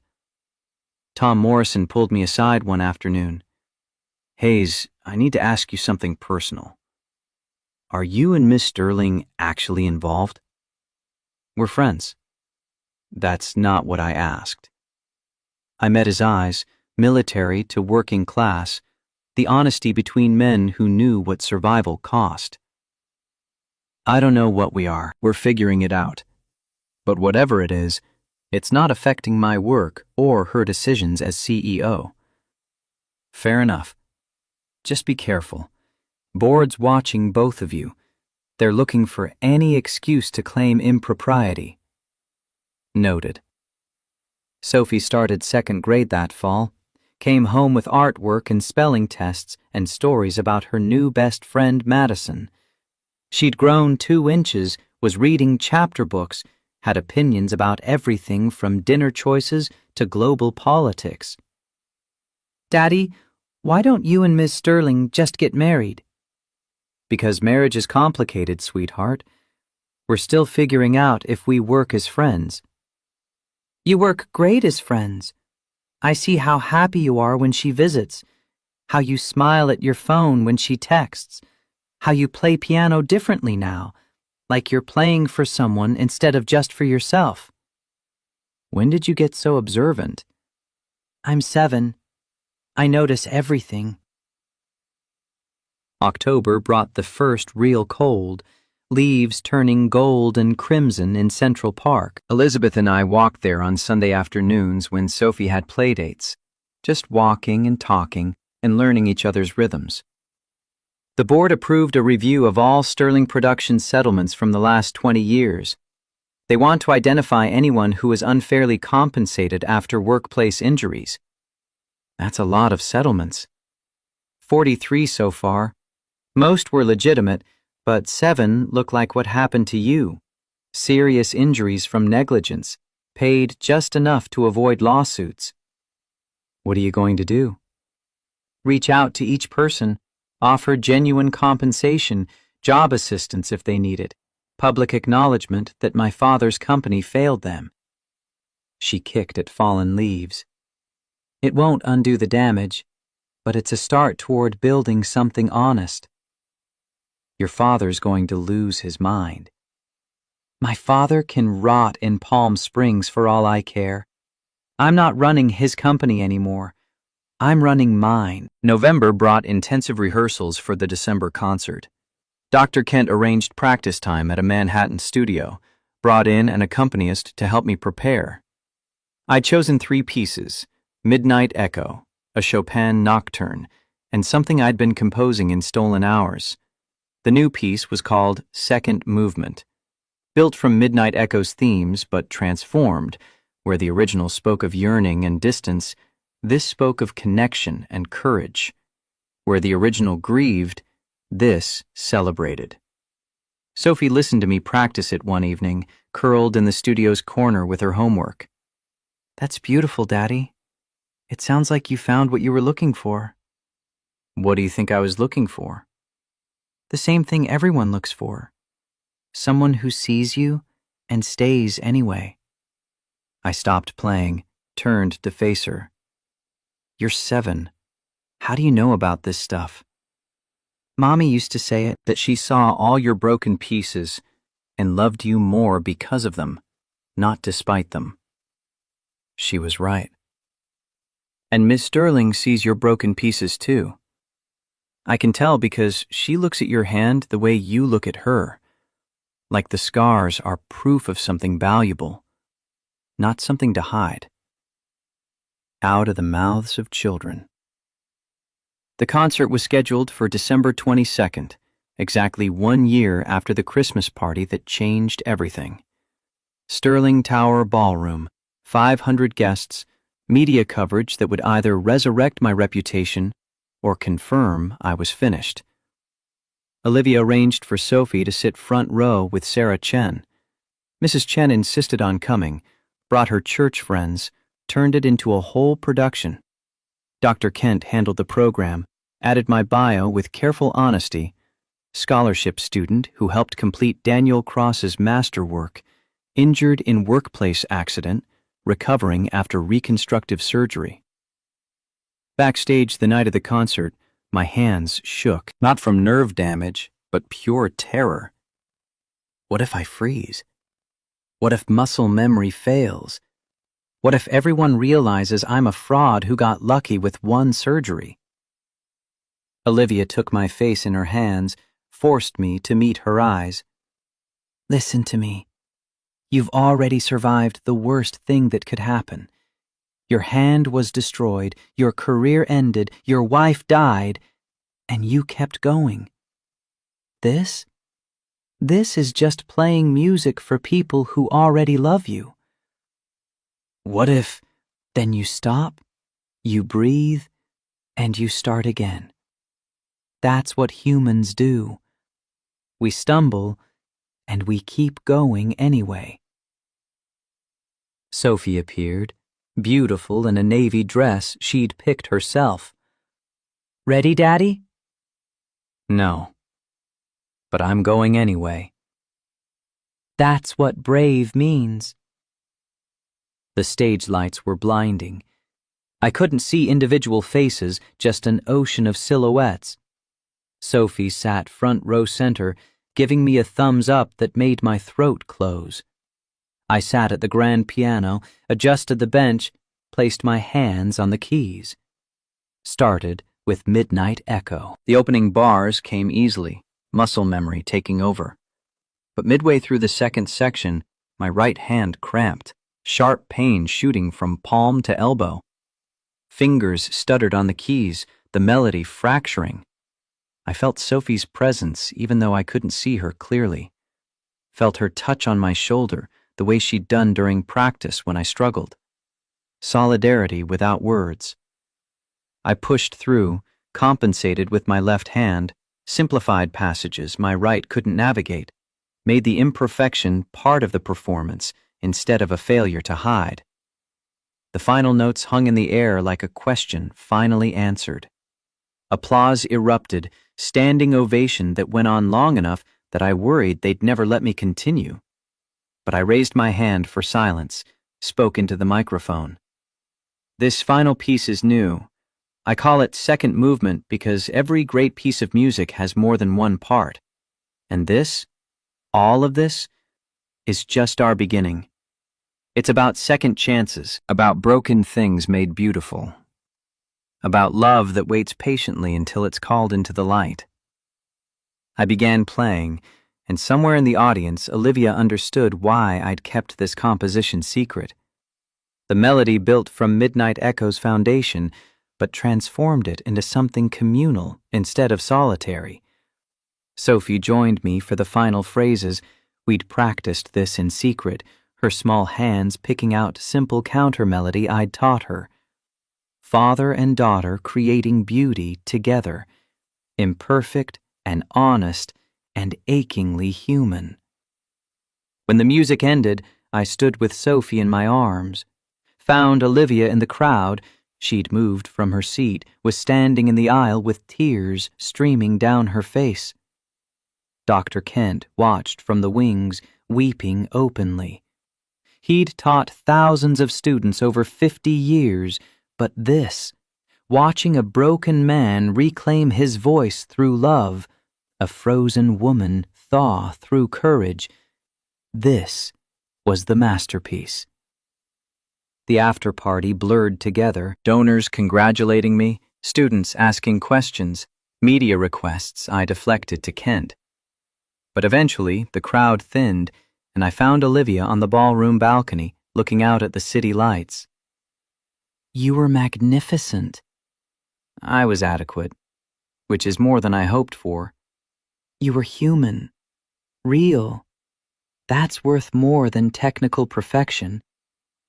I stood beside her, shoulders touching in the December cold. What happens now? Now we figure out what this is, what we are. She turned to face me.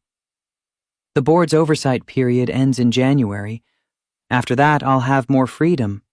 And you'll be teaching piano. Kent's already got you lined up with students. So we wait? Keep pretending we're just friends who happen to text constantly and think about each other every waking moment? Or we stop pretending. Her voice carried the same determination she'd used to face her board. The world already thinks we're together. Might as well make it honest. Your reputation was built on lies and compromises. I'd rather have honesty and you than another decade of Ice Queen armor. She took my scarred hand, held it like it was precious. Besides, you taught me something important. Love isn't about ownership. It's about seeing someone's broken pieces and loving them more because of them, not despite them. Sophie appeared in the doorway, grinning like she'd won a lottery. "Are you done being scared? Can we go home now?" "Yeah, sweetheart. We can go home." "All of us? Together?" Olivia looked at me, question in her eyes. I nodded. "Yeah, baby. All of us together." 6 months later, we stood in the same ballroom, but this time for a different celebration. Sterling Capital had established a foundation to compensate victims of workplace negligence, started with the 43 cases from Richard Sterling's era. The event honored those who'd rebuilt their lives after corporate indifference tried to destroy them. The cellist I'd saved in Cleveland was there. She'd gone on to play with the Boston Symphony, raised 2 kids, lived the life my sacrifice made possible. She found me during cocktail hour. "Thomas Hayes, I've wanted to thank you properly for 16 years. "No thanks necessary. Anyone would have done the same." "No, they wouldn't have. Most people freeze in crisis. You moved." She gestured at her children, playing with Sophie near the dessert table. "My whole life exists because you didn't freeze. That deserves more than $75,000 and a gag order." "It deserves nothing. I'm just glad you're okay." After she left, Olivia slipped her hand into mine. "Still think you're just an ordinary guy?" "I'm a guy who got lucky with his choices. Could have easily gone the other way. But it didn't." "And now you're teaching piano to 15 students, playing weekend gigs at jazz clubs, raising a daughter who's wise beyond her years and—" She paused, smile playing at her lips. "And putting up with a workaholic CEO who still doesn't know how to cook." "You're learning. Last week's pasta was almost edible." "Ass." Sophie ran over, breathless with excitement. "Daddy, Miss Sterling, Madison's mom says we can have a sleepover next week. Can I? Please?" "We'll talk about it later, sweetheart." After she ran off, Olivia studied me with calculating eyes. "You know what a sleepover means, right? Whole night with the apartment to ourselves?" "I'm aware." "And you're blushing like a teenager. It's adorable." "I'm 37. I don't blush." "You absolutely do." She kissed my cheek, lingering just long enough to make my pulse race. "We should probably discuss logistics. My place or yours?" "Yours has better soundproofing." "For the piano," I added quickly. "Sure, for the piano." That's definitely what I was thinking about. We've been taking things slowly, dates that ended with goodnight kisses, family dinners with Sophie, learning each other's routines and quirks and damage. But the sleepover would change things, add physical intimacy to emotional connection. "Are you nervous?" She asked it quietly, vulnerability showing through CEO confidence. "Terrified. You?" "Same. But Rachel was right. Some things are worth being scared about."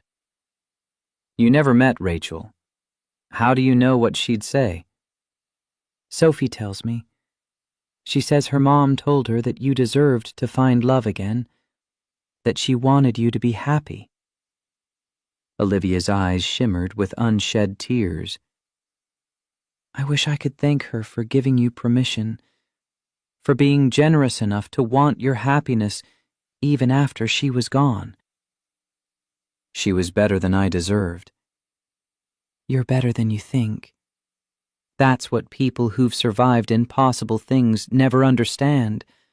Survival itself is a form of grace." The foundation gave its final award of the night to me, a plaque recognizing my contribution to workplace safety advocacy, a check for $300,000 as compensation for what Sterling Productions had failed to provide.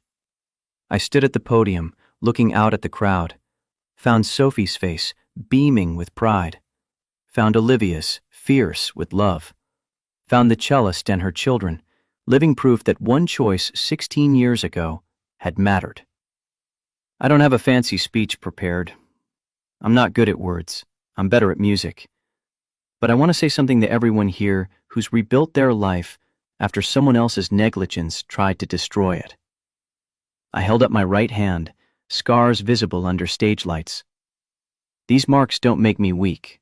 They're evidence that I survived, that I chose to save someone instead of protecting myself, that I've learned to make beauty from broken pieces. My voice strengthened, carrying across the ballroom. And if you're out there wondering if you'll ever be whole again after someone broke you, the answer is no. You won't be whole the way you were, but you can be whole in a different way, honest and scarred and still capable of extraordinary things. The applause was immediate and thunderous, but I wasn't finished. One more thing. Daniel Cross started writing a song 16 years ago and couldn't finish it. I completed it, gave it away, let someone else take credit because I thought love meant sacrifice without recognition. But I was wrong. I found Olivia in the crowd, held her gaze. Love isn't about hiding in shadows or martyring yourself for someone else's happiness. Real love is choosing each other despite the complications, despite the fear, despite the world telling you it's impossible. It's showing up every day and saying, I see your broken pieces, and I'm staying anyway.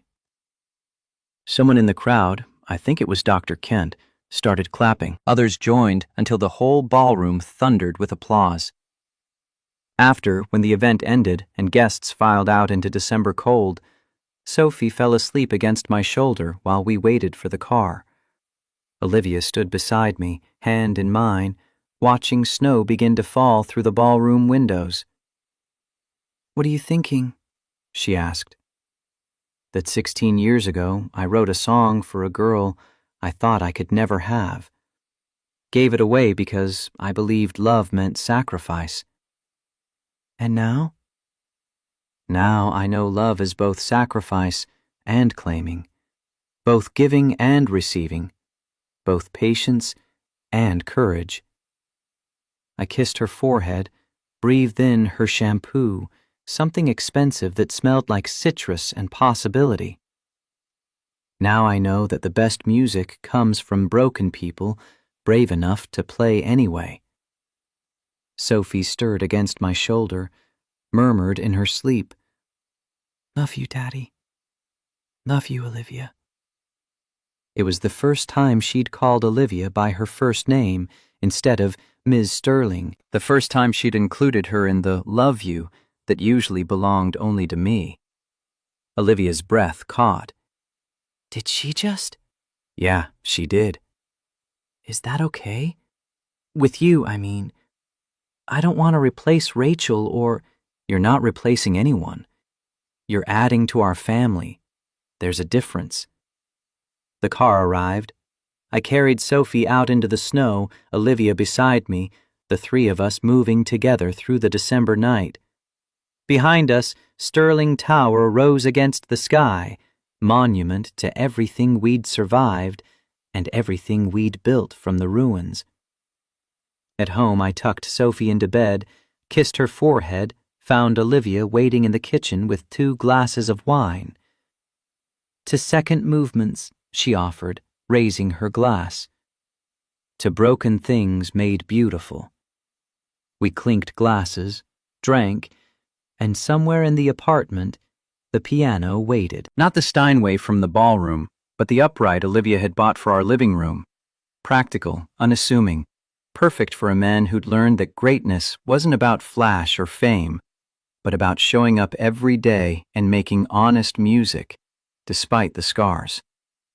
I sat at the bench and Olivia joined me, her thigh warm against mine. Started playing softly so we wouldn't wake Sophie.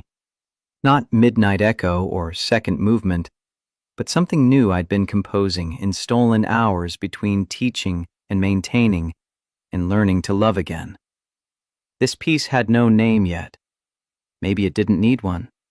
Maybe the best things in life existed without labels, just the choosing, the showing up, the brave decision to keep making beauty even when your hands shook and your heart remembered every reason to quit.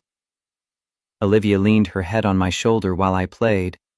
Outside, snow fell thick and clean, covering the city in temporary grace. Inside, we sat at the piano, broken pianist and frozen CEO and sleeping child upstairs, and created something that sounded like hope tastes when you've survived long enough to deserve it.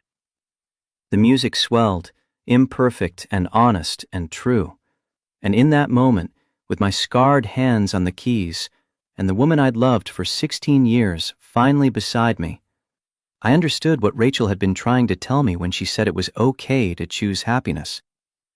Some promises aren't made with words. They're made with music and time, and the daily courage to show up despite the scars. They're made when you teach a 7-year-old that being brave means doing scary things anyway. They're made when you choose honesty over comfort, truth over image, love over fear. And sometimes, if you're very lucky, those promises don't break you. They rebuild you into something better than you were, still damaged, still imperfect, but finally, beautifully, completely alive.